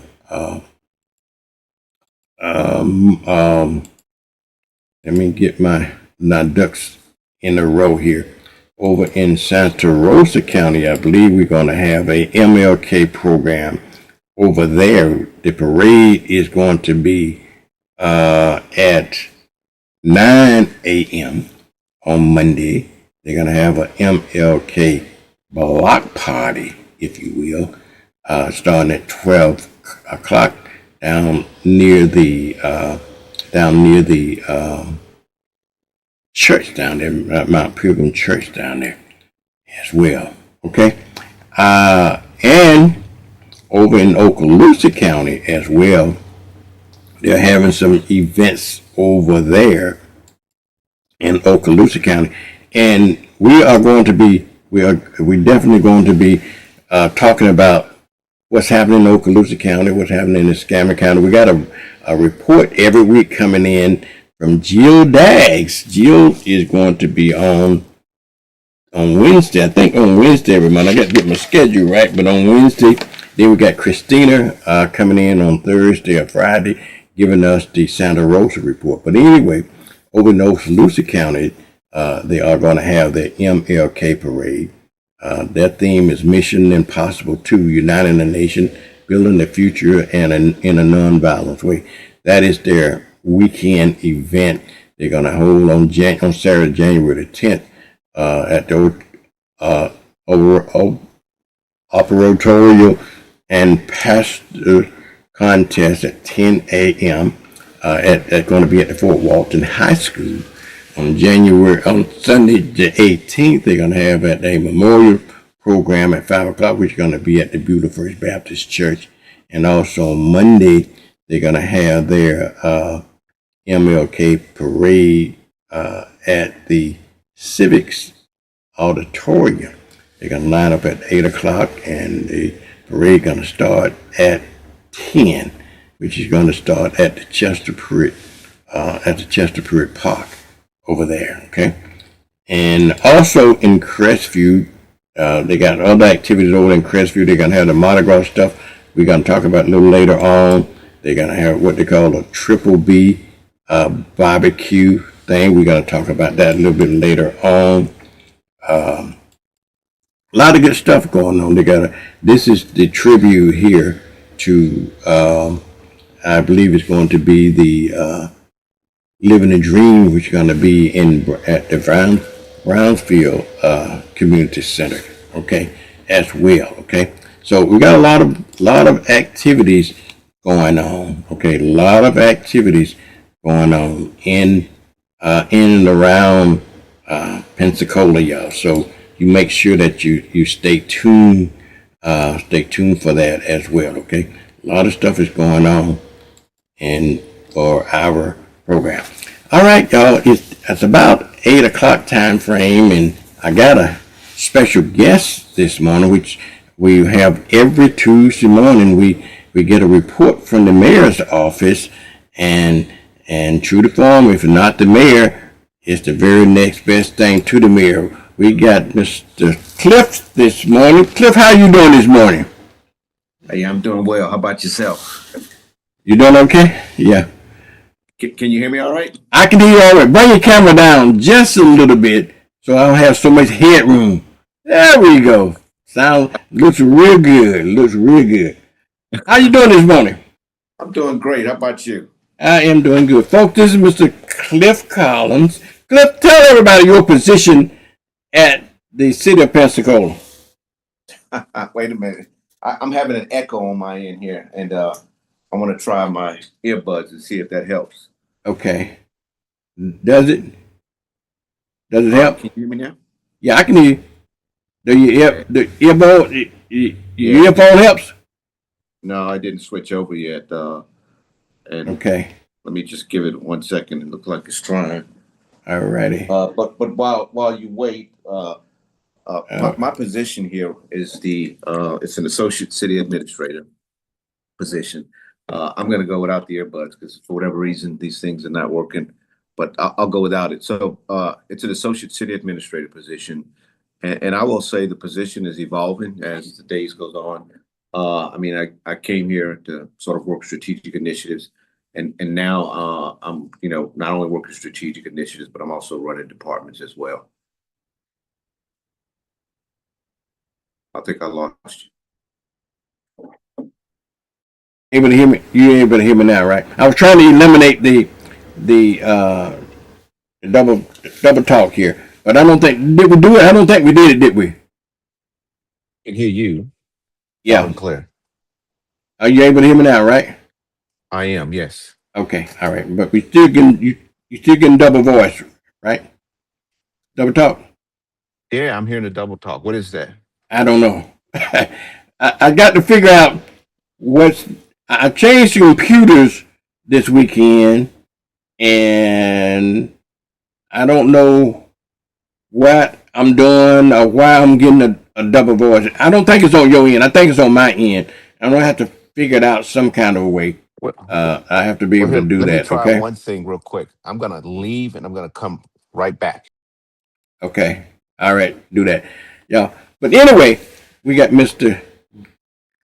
Cliff Collins of the city of Pensacola. Okay. City of Pensacola. And we're also going to be joined by Jerry McIntosh as well. And so we got a lot of things going on this morning. And we later on, about 8:30, we're going to be talking to Ms. Margaret Hefsetter about January the 6th and so forth. Okay. And I want to make sure that we get that done. I want to see if I can find Cliff coming back in. Okay, Cliff, are you able? I see you now. Are you able to? Well, or did we able? No, because I still see you twice for some reason. I think it's on my end. If you can bear with me today, I'll easily figure it out some kind of way while we getting this double talk. Okay. All right. Yeah, and phone down just in case. You just never know with all this electronic stuff going on. But anyway, well, thanks again for having me. As we discussed, one, I want to just say I appreciate the conversation with you yesterday, and I appreciate your service, and for people like you that paved the way so that I could have a prosperous career in the service. It's people like you that really sort of set the foundation for me to be able to move forward. So thank you for your service. No problem. No problem. Thank you for your service. Yes, sir. Yes, sir. So last week you asked about the Hollis T. Williams, and I was like, oh man, that's not my area of expertise. It's a project I'm familiar with. It's a project I know, but I said, man, I'm gonna go dig into it. So did a lot of reading on it, checking it out. Then and I do want to put a shout out that the Pensacola we do have a website, htwpensacola.com. It's got everything Hollis T. Williams that you could find that you want to know about. But I was thinking about this project, and when you had mentioned, I remember a guy in a room at one point. We were in some meeting, and the guy sort of said this in a pejorative way. He was like, "Oh yeah, like the Hollis T. Williams project, right?" And then I thought about your ask, and then as I was reading, I was like, man, you know what, this thing is a long time coming. But I think the problem that may be misunderstood a lot is that these projects, as comprehensive as they are, I mean, they come with government grants, they come with a tail of sequence of events that have to happen in order for us to sort of bring something like this to fruition. And so what I did, as I was looking through everything, I said, well, I'm gonna look at it in 6 phases, and that's the way I'll talk about it if you don't mind. I think most people know what the Hollis T. Williams project, but I do want to make sure that at least your audience does know that this is a pretty comprehensive upgrade of the storm system. This is not a maintenance thing. This is a complete upgrade. And I want to say it's like 36 to 40 acres. So, yeah, 36 to 40 acres, which I think I did some numbers on that earlier and realized that when you think about sort of that in totality, I was trying to get the number of football fields that you could imagine. And I think it was like, man, let me look. I got to look it up now because I had it right at my disposal and now I don't, but that's all right. Because I want to, I think this is important to understand when you think about this here. So yeah, that's like 26 to 30 football fields. I think people can relate to, watching football. So that's how big this project here. So the next piece, which why does it matter to the residents? And I Yeah, think as you mentioned, people have been asking about this for. Can you still hear me? I can hear you. Yes. Okay, let me turn my volume up because I couldn't. All right, how about the echo? Is it still there? I don't know. I don't hear it on my end. Do you hear I it on don't. your end? No, I don't. It went away for whatever reason, which is great. It All did right. go away, huh? Yeah, this is Okay. awesome. So good. All right. So why does this project matter to the residents? I think it's pretty clear that this is an effort to improve the flood controls in the area, which have been historically vulnerable, and I think this is a great opportunity to do that. Secondly, I think it upgrades the heavily used public space, right, to make it safer, more accessible, to add useful things for family, basketball, pickleball, all kind of different other activities that's going to be there, and walkers and runners that want to go there. And then third, I think it strengthens the connections to this between the surrounding neighborhoods instead of sort of treating the park maybe as an isolated piece. So I think that just adds to the ambiance. So for me, that's the resident impact, not sort of abstract. I think that's something that's very tangible, and I think it's something that'll help the community. Right. Now, Yeah. Go now ahead. you asked where are we right now? I think last week, and so right now we're finishing the design phase, and this is what made me think about this in my opening piece is that the design phase. Now we're finishing that up. This has probably been a year long process, working through the design phase, community input, again, community input, community engagement, hearing from the people about where are we now. So what does that mean right now? That means no construction started yet.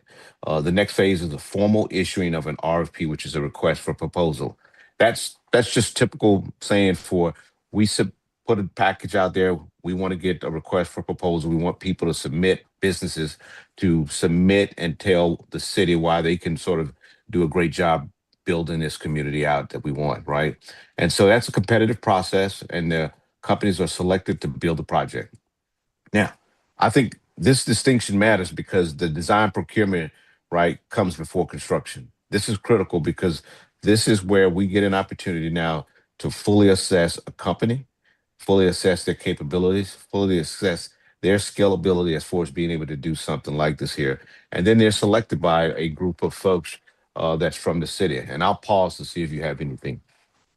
Yeah, I think that project is a great project to do. The Hollis T. Williams project, is in and around the community, and I was just curious about where we stand with it. I know must have been about 6 or 7 months ago. We had an event down at the Fricker Center, and with the displays and all that kind of Yep. stuff. And Yep. perhaps you was there, to letting folks know what the community, what to expect, and everything. And one of the things that I appreciate about that it gave the community an opportunity to see the design and see what's coming up in the future and see what this thing is going to look like. And they had a lot of displays on it, and they laid everything out, and they had a lot of pictures and a lot of models of what things going to look like. And and as you were saying earlier, and it's more about this stormwater thing. You got to explain that and how they're going to be able to absorb all of this water and stuff like that. So you can better deal with that than I can, so folks can understand that in plain language, and why this project is so important to the area. Yeah, I got to tell you, I consider that an engineer marvel when you think about it, and the fact that when, like you said, that 3D visual of it. But I think it's even more than that when you think about, and I mean, obviously, if you think about the ground, but think of it in the sense of your bath water. You run bath water, you drain that water, you slowly see that water sort of go down the drain. Well, Yeah. the way this is designed, it's as you see water sitting on the surface of the ground, it's gonna, seep into the soil, and it's gonna go through drainage areas. And this is a multi-layered. If you think about sort of like a flat ant pile, right? These drainage areas is gonna take the water from one area of the city to another area of the city, and it's gonna reuse that water. But the key piece here is that the water will not sit for a very long time, which is the key. So the flooding thing, which that area has been vulnerable for a while, should dissipate significantly. And I think it's an engineer marvel when you think about it.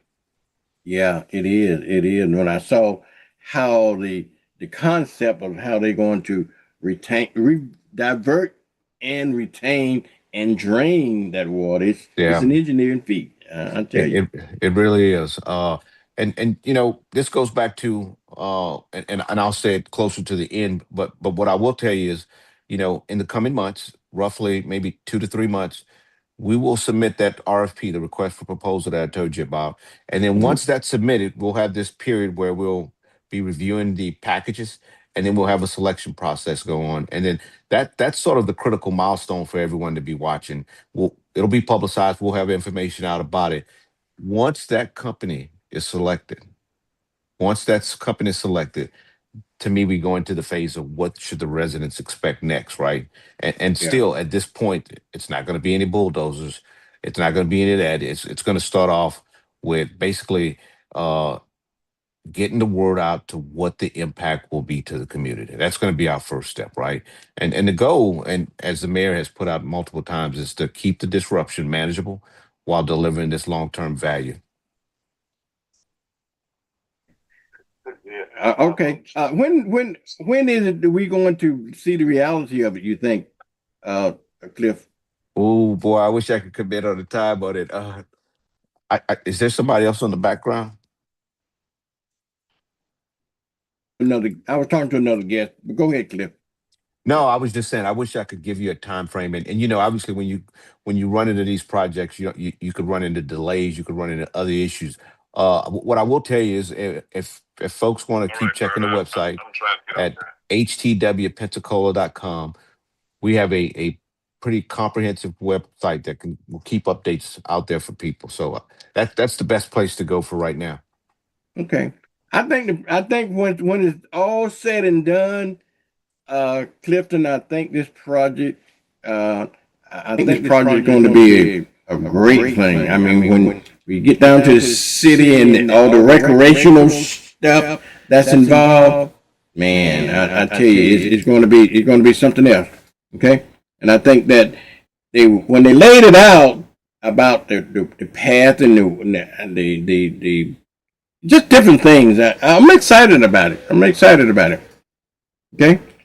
Well, I'm definitely excited about it, especially living in Virginia, and where I could see all the trails, and how once you redesign a community and you now get to see, I think, the fruit of your labor by watching people, whether they're taking a walk, whether they're on a bike, whether you see kids sort of playing basketball in a neighborhood or playing soccer.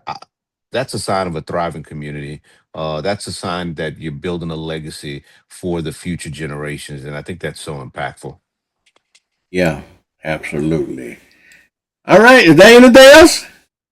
Well, I still got to close with my final piece. And, this goes along with what the mayor has always said. And I told you it's my true north is that I want to deliver what I told the people I want to deliver on. And this Hollis T. Williams is one of those projects. He's definitely committed to it. He's definitely focused on it.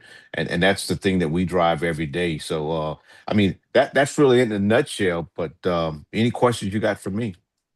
No, I was just curious about the status of it because that was one of the big projects they had around town, and then plus it affects our community, and so folks looking forward to that project. And better than that, is renamed after one of the first city councilmen, which was Hollis T. Williams. I know you know the history of that, but it's a great project. Yeah, no doubt, no doubt. It's a great project, and I really appreciate you and the opportunity to sit here and chat with you about it. And so, obviously, if there's anything you ever need from me, just let me know. Give me a call, and I'm happy to help. All right, well, we'll do. And you got an open forum here. Anytime you need to come on, at any time you get something to the community, just give me a call, and we will make it happen. Okay. Well, I definitely will take you up on that because Baptist, as you know, they will be starting to, you know, demolition pretty soon this year, and I want to make sure the community is fully aware. We stay transparent; they know what's going on, and they can sort of feel what's actually happening in that community. That's important to us. Absolutely. All right, folks. This is Mr. Cliff Collins of the city of Pensacola, and it's your man, your point of contact. All these great projects, particularly with Baptist. I know a lot of folks have a lot of interest in that project.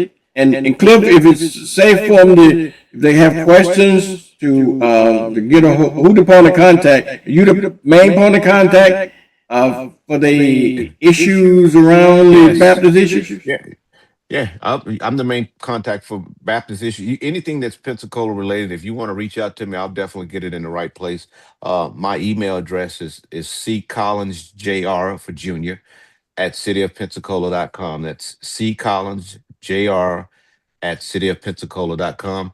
Like I said, I'll take any questions, field them, get them in the right place, and we'll definitely make sure we take care of the people of Pensacola. Well, Cliff, I'm glad you came on because honestly, I pride myself in trying to be in the know, okay? But I didn't know about your position until very recently. And I think it's important to the community to know that we got a great liaison between the community and the city of Pensacola. And I think that's one of your main focus here. You want to be a great liaison between our community. And if we didn't know about it, now we do. Thank you. Yeah. And like I said, reach out anytime. I spent a lot of time in the Baptist community, which is District 7, going through the neighborhood, talking to people, making sure I can understand their concerns. And as I get more familiar with the areas, I'll start to move from District 7s to District 6 to 5 and so on. But it's important to me to be out, to be active in the community, be that voice, not only just for the community, but to be that sort of conduit for the community to the mayor. So we can get things moving. Absolutely. And I think tomorrow we're going to be talking to Delarian Wiggins about things happening in his district as well, and so forth. So I'm going to try to get all of the city councilmen that affect our community, so we can know what's happening on our end. Yeah. What time is the Councilman Wiggins coming on? I want to log on so I can listen to that one. I don't know. I think I got him scheduled here at 8:45. Okay. That's what on my list here. At 8:45 tomorrow, so we can listen in. You can listen in anytime in the morning. Just get on your phone. Just put R, and I can tell folks all the time. You just look on your phone. Just put RDO.TO. Okay. / WBQP. Just put it in your phone, okay? And or just text it to yourself, and then just click on the link. You got the television station, you got the radio station, all in the palm of your hand. You can listen and look at it anytime you want to, 24/7. Okay? RDO.TO / WBQP, and you got it in the palm of your hand.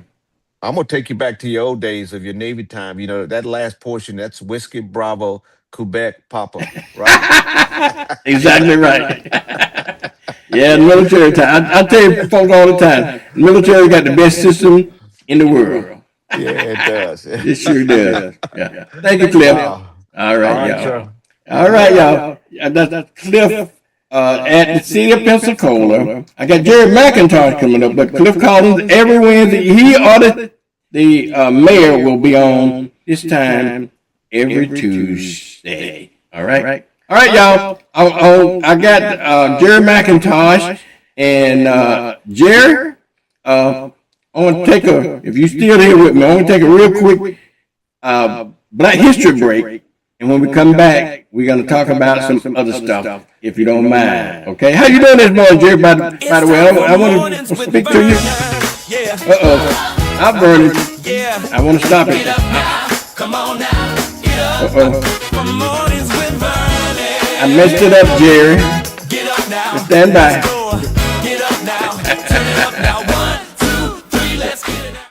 All right. Jerry, I want to take a Black History break. But when we come back, we're going to be talking to you, okay? All right. Here we go, y'all. All right, Brian. Okay. All right.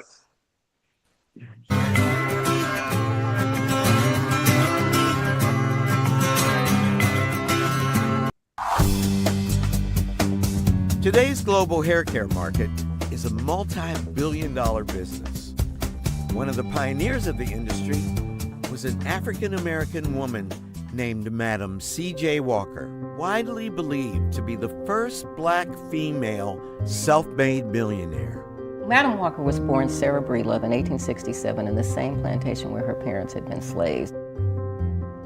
She was orphaned by 7, married at 14, widowed by 20, leaving her a single mother with a young daughter. Life was stressful for Sarah, and sometime in her early 30s, her hair began to fall out.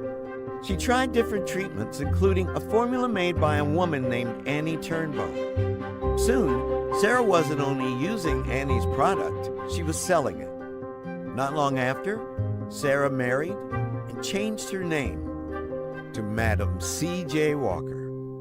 Not satisfied, Sarah began to experiment with her own mixture. She once recounted that the perfect combination came to her in a dream.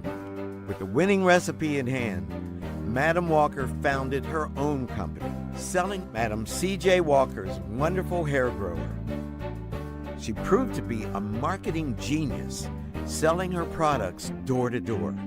As the company grew, Madam Walker recruited other women, teaching them her secrets of entrepreneurship. Madam C.J. Walker paved the way for African American women in business. Today, around 5.4 million companies are majority owned by women of color in the United States.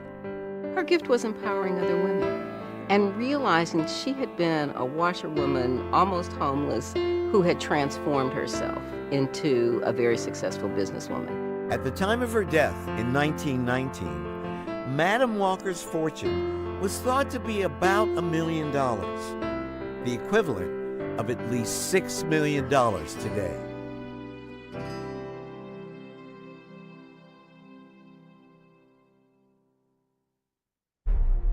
Good morning, good morning. You got Vernon this morning, Morning with Vernon. That was our Black History event for today, and we're going to have something every day relating to Black History or either MLK. So, but anyway, I got my guest this morning, Mr. Jerry McIntosh. Good morning, Jerry.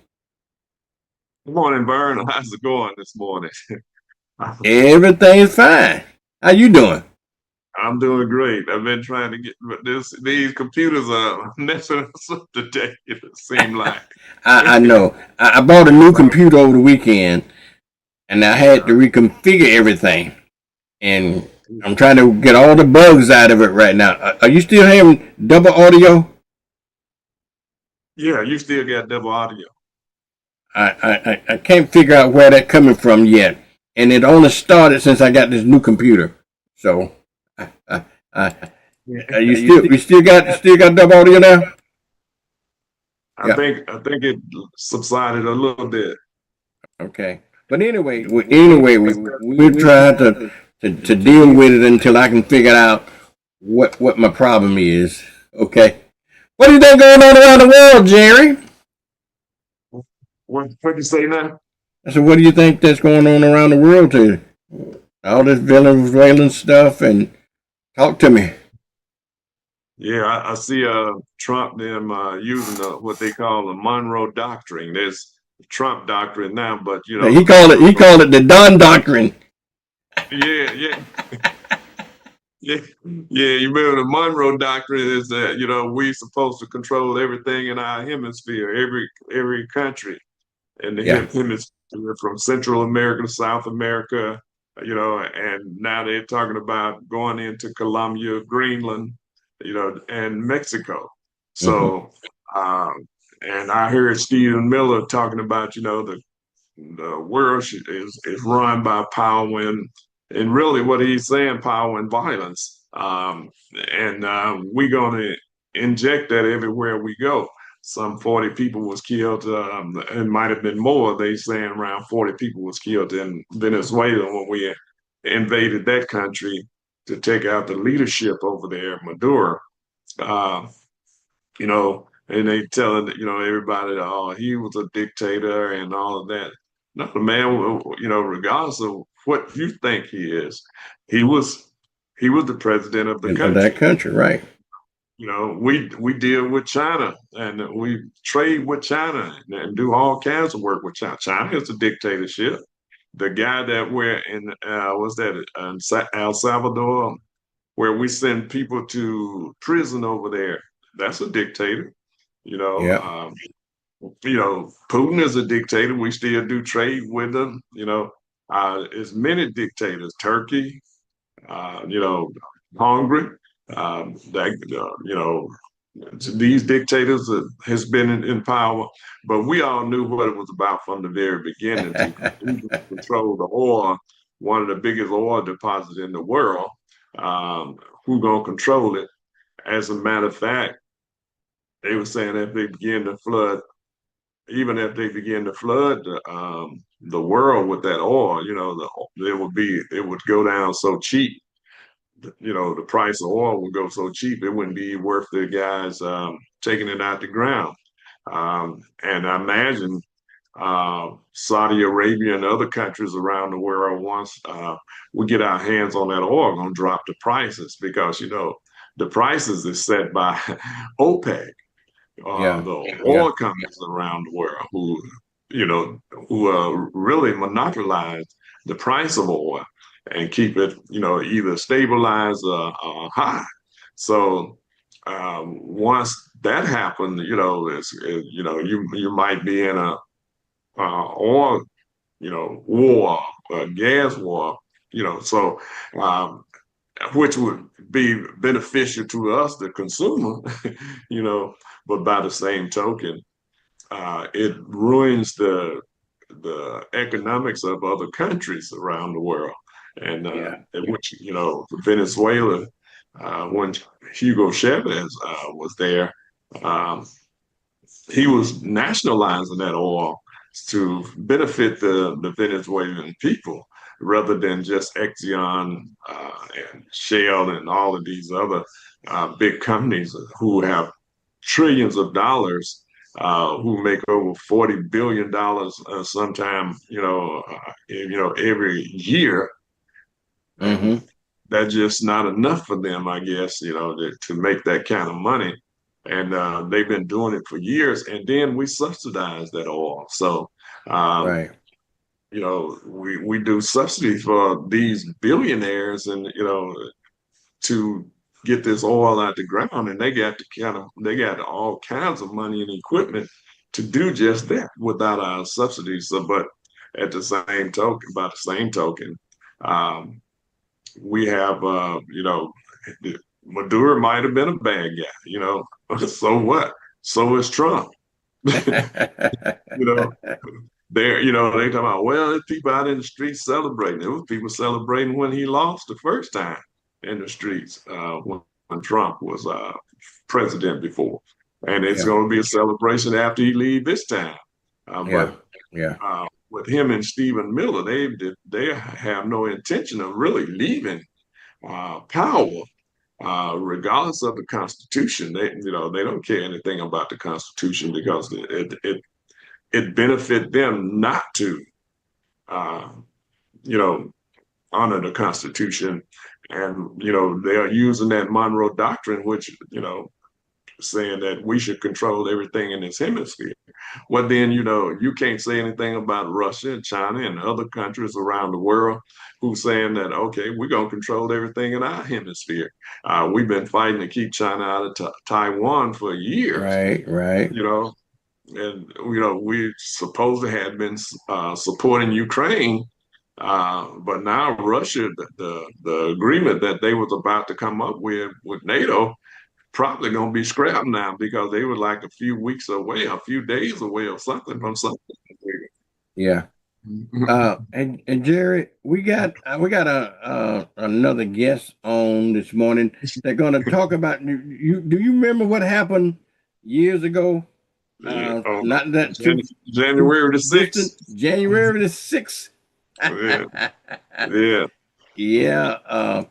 I got a guest on that want to talk about January 6th and so forth. And so we got Margaret on this morning. Margaret, good morning. How are you doing this morning? Good morning. Up and bright and early to meet with you. I can barely hear you, Margaret. Oh, you can't hear me. I can hear good, Vernon. You can hear? Okay. Yeah, I can hear me. I'm sorry. Now can you hear me? I'm not able to. I can see her, but I can hear. But Mark, go ahead and talk about it while I work out my issues on my end, so I can hear you. So I'm sure see it's if I can hear you. Good morning, Vernon and Jerry, and all of your early morning TV with Vernon this morning. And I appreciate being able to give you all an invitation and an update on what we're planning this afternoon as basically a remembrance of the infamous insurrection 5 years ago, January 6, 2021, when Trump made a very bold attempt to maintain his power after the first time he was standing for re-election. So what we're doing today is having a protest, but what is a unique kind of protest, a silent protest, very somber, and it'll be this afternoon, starting at 3 until 5, in front of the United States Courthouse at the intersection of Palafox and Garden, Pensacola, downtown. That's 1 North Palafox Street. We're going to have our participants dressed all in black, standing silently and pretty much just standing still, holding large signs, black signs with stark white lettering that shows different examples of actions that this administration has already taken, most of it within this second term, starting a year ago almost, and expressing that these examples we're holding on our signs are signs of fascism. Fascism, not democracy, not freedom, not personal rights, not the constitutional rights, we're all insured, but pure, unadulterated, fascist actions that he and his administration have taken against us as citizens. Some of those statements are things like violating due process, banning books and controlling education, turning the military against and occupying citizens. There are about 20 different examples we've got on our signs. So we are a part of the group here in Pensacola, 50501, Pensacola, Florida chapter, that is a national organization which has been working for about a year and a half or a year or so at the national level to have groups at our local level who are organizing these types of activities, protests against the regime. We have been heavily involved, 50501, the organizers, in organizing and assisting with other protests. We organized the most recent No Kings event, October 18th, which was held at the large intersection of Airport Boulevard and 9th Avenue. And we had 3,100 participants. It was a joyous day. It was a peaceful day. It was a beautiful day to see the people come out and express their expectation, really, that we're going to hold the line in America. We're not going to have fascist regime. We're not going to deteriorate and lose our democracy and so forth at the hands of anyone, and especially this dictator wannabe, Donald Trump. So that's what we're doing today. And it is not a typical protest because we're basically doing street performance. That's why we all dress in black. We will be pretty much trying to be anonymous and inconspicuous as individuals, but just let the words on our signs speak for us as to the examples of what is happening that we will not stand for, but we have to stand together. So thank you so much for having me today to get that word out. All right, no problem. No problem. And it's going to be say it again, where the event is and what time and so forth. It'll be from 3 to 5 this afternoon, the 5th anniversary of the infamous insurrection on our Washington, D.C. Capitol. And it is in front of the United States Courthouse here in downtown Pensacola at 1 North Palafox Street, which is right there at the intersection of Palafox and Garden. Mm-hmm. Okay. Well, very good. Well, thank you for coming on, Margaret. We appreciate you, okay? We appreciate all the community's support and participation, and thank you, Vernon. All righty. All right, no problem, y'all. Y'all, that's Miss Margaret Hofstetter. You heard what you said. Join in the event down there this afternoon and support. January 6th was a insurrection by any definition. And so we don't want to forget. We definitely want to forget about what happened 6 years ago.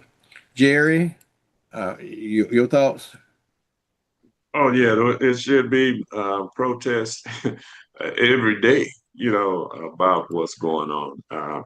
The rise of this, what is taking place now in the country, the dismantling of all the government agencies, whether it's in education, whether our consumer protection program, and we've talked about Medicare and the attack on Social Security and the SNAP program, as you know, the invasion of Venezuela was to deflect from the Epstein file, the economic conditions of the United States, the high cost of insurance and the lack thereof that's going to take place for many people in this country because of the subsidies that was allocated by the Obama administration and others for the Affordable Care Act. the high cost of food in the country, and then they're attacking poor.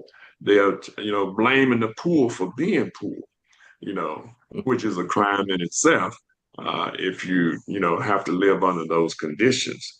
So they have done irreparable damage for many years to come if we don't begin to keep watch on what is taking place in the country.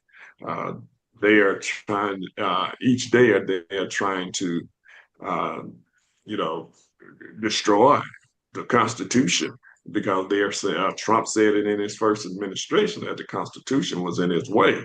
So they're doing everything they can to pick away at the Constitution to end what we have known for years for a few oligarchs in the country who are billionaires who got more than they're gonna ever use for generations to come, but yet it's not enough, to for them to, you know, for their pocketbook, I guess. They want to control the world, a few people at the expense of everyone else in the country. And we said before that the insurrection was just the first salvo if he got back into office. When and he did get back into office as a 34 count felon, adjudicated rapist, all of these things that happened, and he still ended up as president. And many people in this country can't vote if they got a felon, and most people in this country in most states can't vote if they have a felony or they haven't paid restitution after they done served their time, and which should be covered anyway. If you done served your time and you done did what you're supposed to do as a person who was a ward of the state, now they're forcing you to pay restitution for, I guess, for living in prison too long or in jail. So it's unfortunate because it allows them to get away with people not being able to vote, and those people that may vote against them have now been hit with a double burden. And then many times, if you have a felony, you can't even get a job in the country.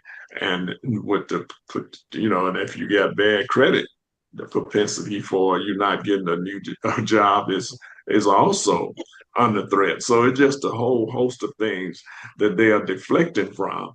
And I'm glad our sister is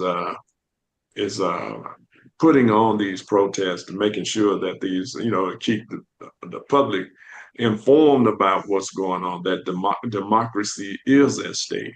And if we don't do something, our right to the freedom of speech and the freedom to assemble is under threat, and is seriously under threat because they don't want.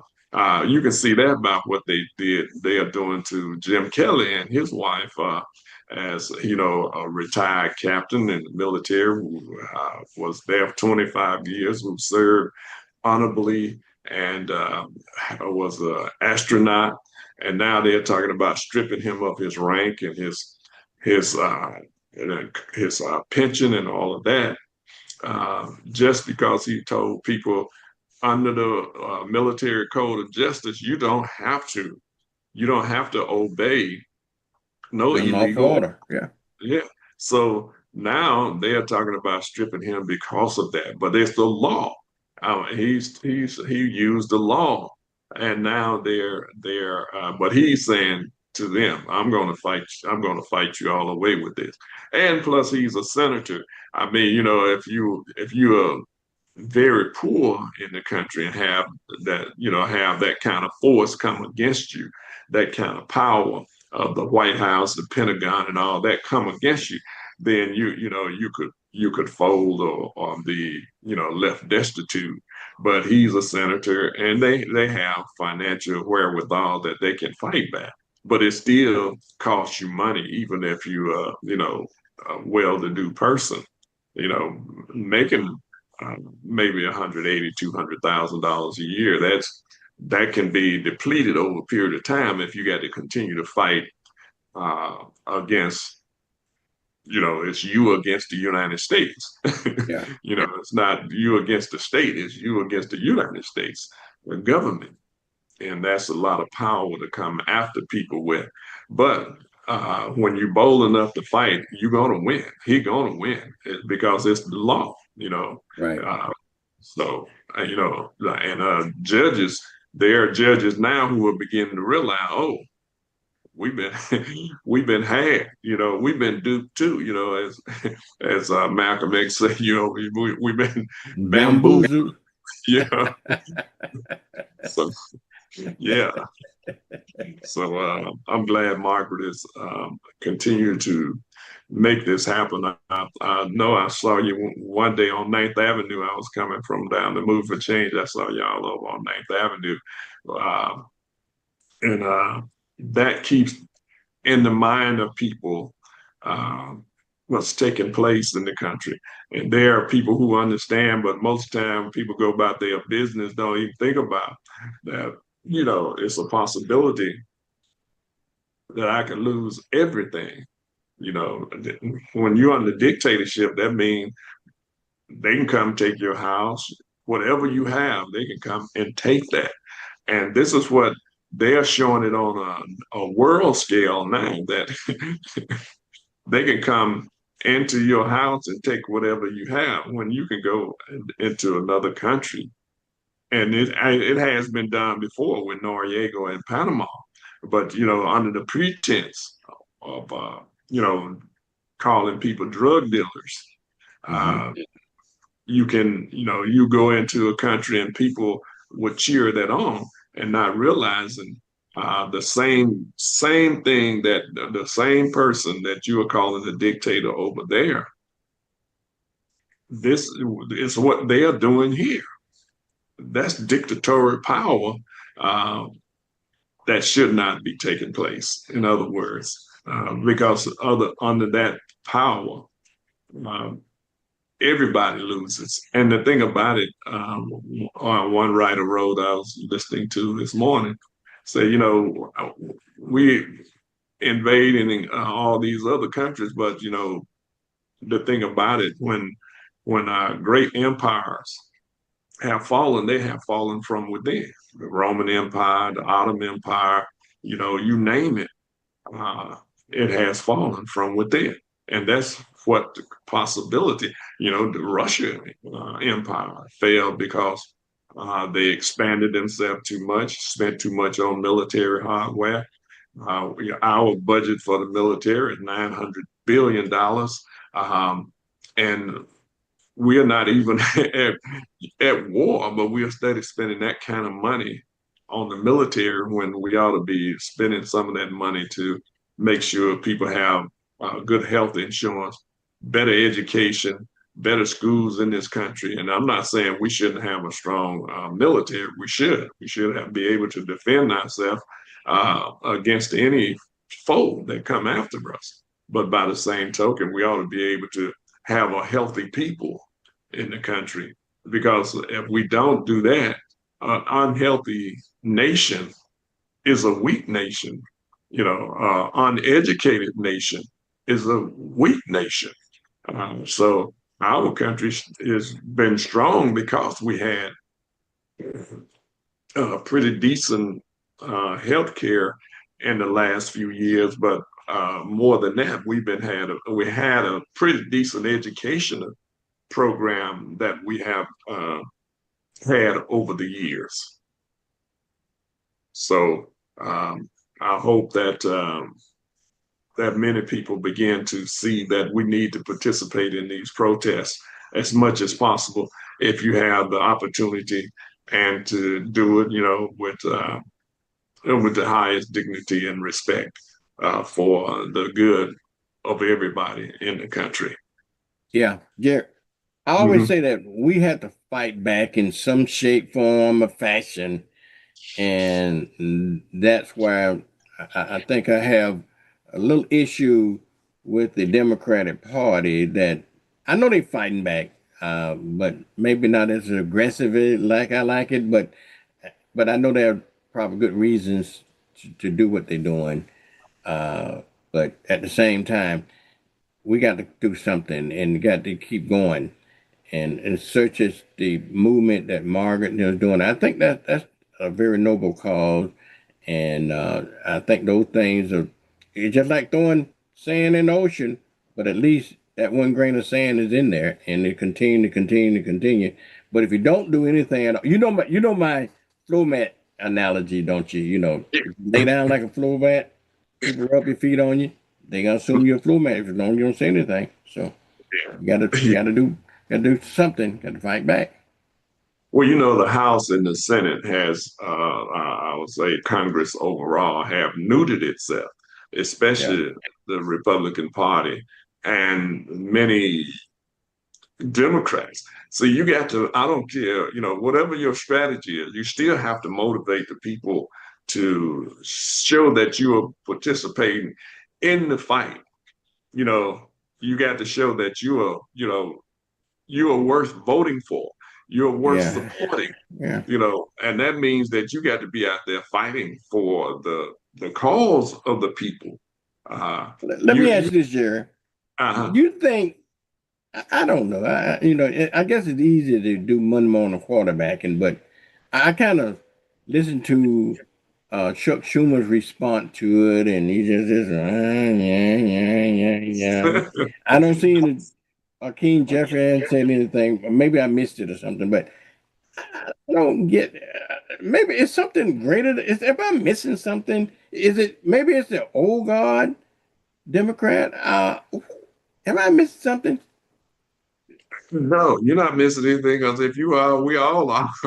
Because Hakeem Jeffries is not saying anything on the level that should be said. You know, he come on and he talk a little bit, but it's too weak.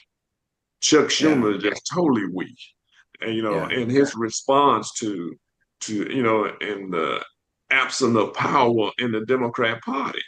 Uh, the people that you got to get those younger voices out there who have power behind them, and send them out into the American populace and say so they can speak from the position of power and authority, so that the people will understand, hey, I need to be engaged in this. I can't be a detached spectator sitting on the sidelines of life and letting life pass me by. And it's going to affect not only me, but my children and unborn generations out there. And this is why I say that the Democrat Party is still showing weakness, because there's no, we done invaded a country, took the president, brought him here, and put him in jail. When we usually take people to The Hague or somewhere else to be tried for crimes against humanity, well, you're saying that we arrested this man because they sent drugs here. Well, we got a sensation for drugs here, and that's why drugs are coming. If we didn't have that kind of sensation for drugs in the first place, they wouldn't be coming, because it would be self-defeating for those who are supplying it. But those individuals that when you're talking about people being blown up on boats and all of that, how do we know that wasn't a false flag? How do we know that these were just, how do we know that some of those people, that if it's doing what they said they did, how do you know that there were drugs on the boat? You didn't see no powder floating on the water. If it were drugs, why didn't they capture these people? On top of that, do people know how far Venezuela is from America?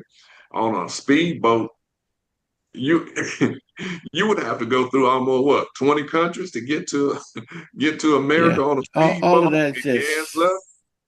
all of that just false stuff. Just Sorry about that. pretense to do something else. You know, I I don't understand that. But the thing that troubles me the most is that we can go into a foreign country, take their head of state, and imprison them. If they're going to do that, why don't they do it for Russia then? If they think Russia is so damn bad, why don't they go to Russia and try that trick in Russia? Why don't they go to China and try that thing on Ching, or the North Korea and try it on those folks? You know, it's always the lesser of the evils, I guess, and people that they know that probably can't fight back, that they can take advantage of it. And so what we doing in the world is no different than what they're accusing everybody else is doing in the world, but we doing it at a greater speed and greater impact. You know how much money it costs to do that operation just to apprehend one man. So, but you know, and one thing about Trump, he's so stupid. He says he said the quiet part out loud, and so that we can't we have to appreciate that. And you know, one of the things that we talked about on Sunday night, and about it's more than just about the oil. It's about stabilizing the dollar in the world. So that video kind of opened my eyes a little bit that we talked about on. So it's a little deeper than what we're really involved with. Right, because other countries around the world are saying they're going to use the, you know, that was the thing why we we went and had Gaddafi killed, because he was talking about using their oil currency and gold currency and the uranium and titanium and diamond and cobalts and all that as means to the dollar, you know. And they know that if because everything has been used in paper money, and America has forced every country to use that as the currency of the day. But the people are waking up around the world saying, no, we're not going to do that. We're going to use our resources as a means to, you know, resource and economics for our people. And you know, we're not going to use the World Bank and the International Monetary Fund and all of that to allow people to keep us in perpetual debt. And so, like she was saying, it's that petrodollars is what they're afraid of is going to sink, and it will, you know, hurt the economy.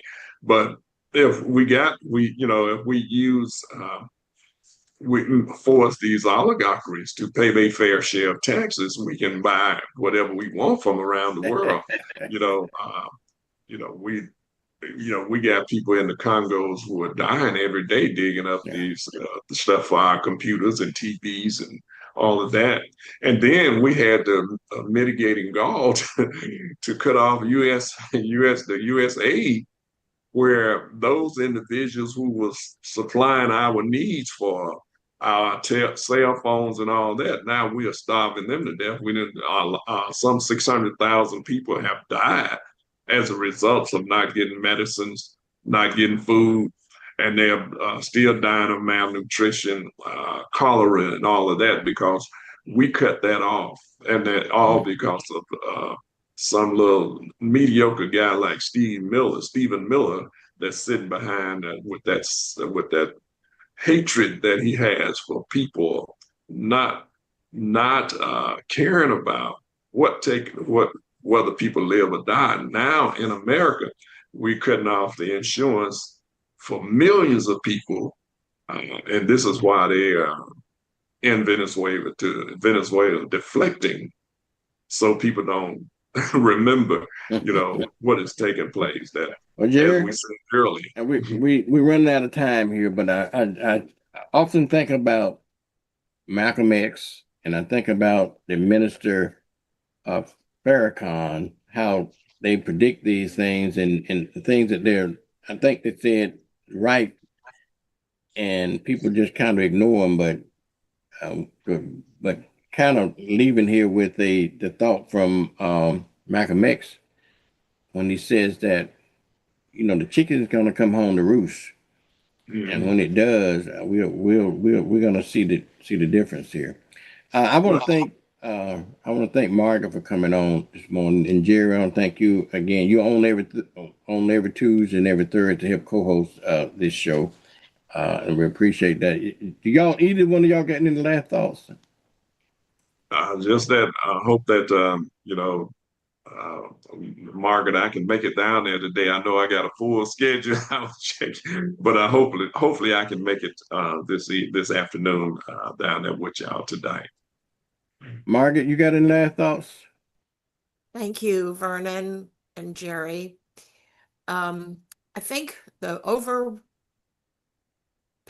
thought that I have right now is how important we all are to each other. Every community, every ethnicity, everyone needs to recognize the danger and the fact that in order to counteract this danger, we have to stand united as Americans, not let them divide us further with their racist, hateful dialogue and intentions.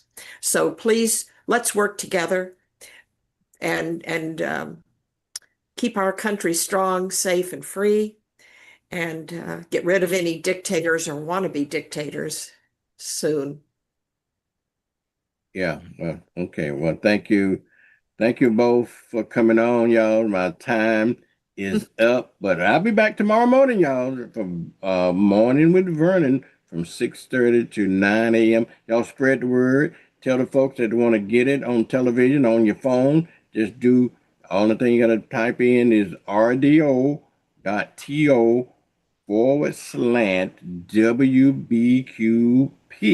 Okay? /RDO.TO, okay, WBQP. You have both the television station and the radio station in the palm of your hand. You can look at it at any time you want to and anywhere that you want it to and everything. Folks, I'll see you again tomorrow morning, Wednesday, on another edition of Morning with Vernon. Thank y'all. We'll see you then, okay? Hey, Vernon, I don't know what you did, but it got rid of that double. Yeah, I think I finally figured it out, Jerry. All righty, y'all. Thank y'all. All right. Appreciate it. Okay. Bye-bye. Bye.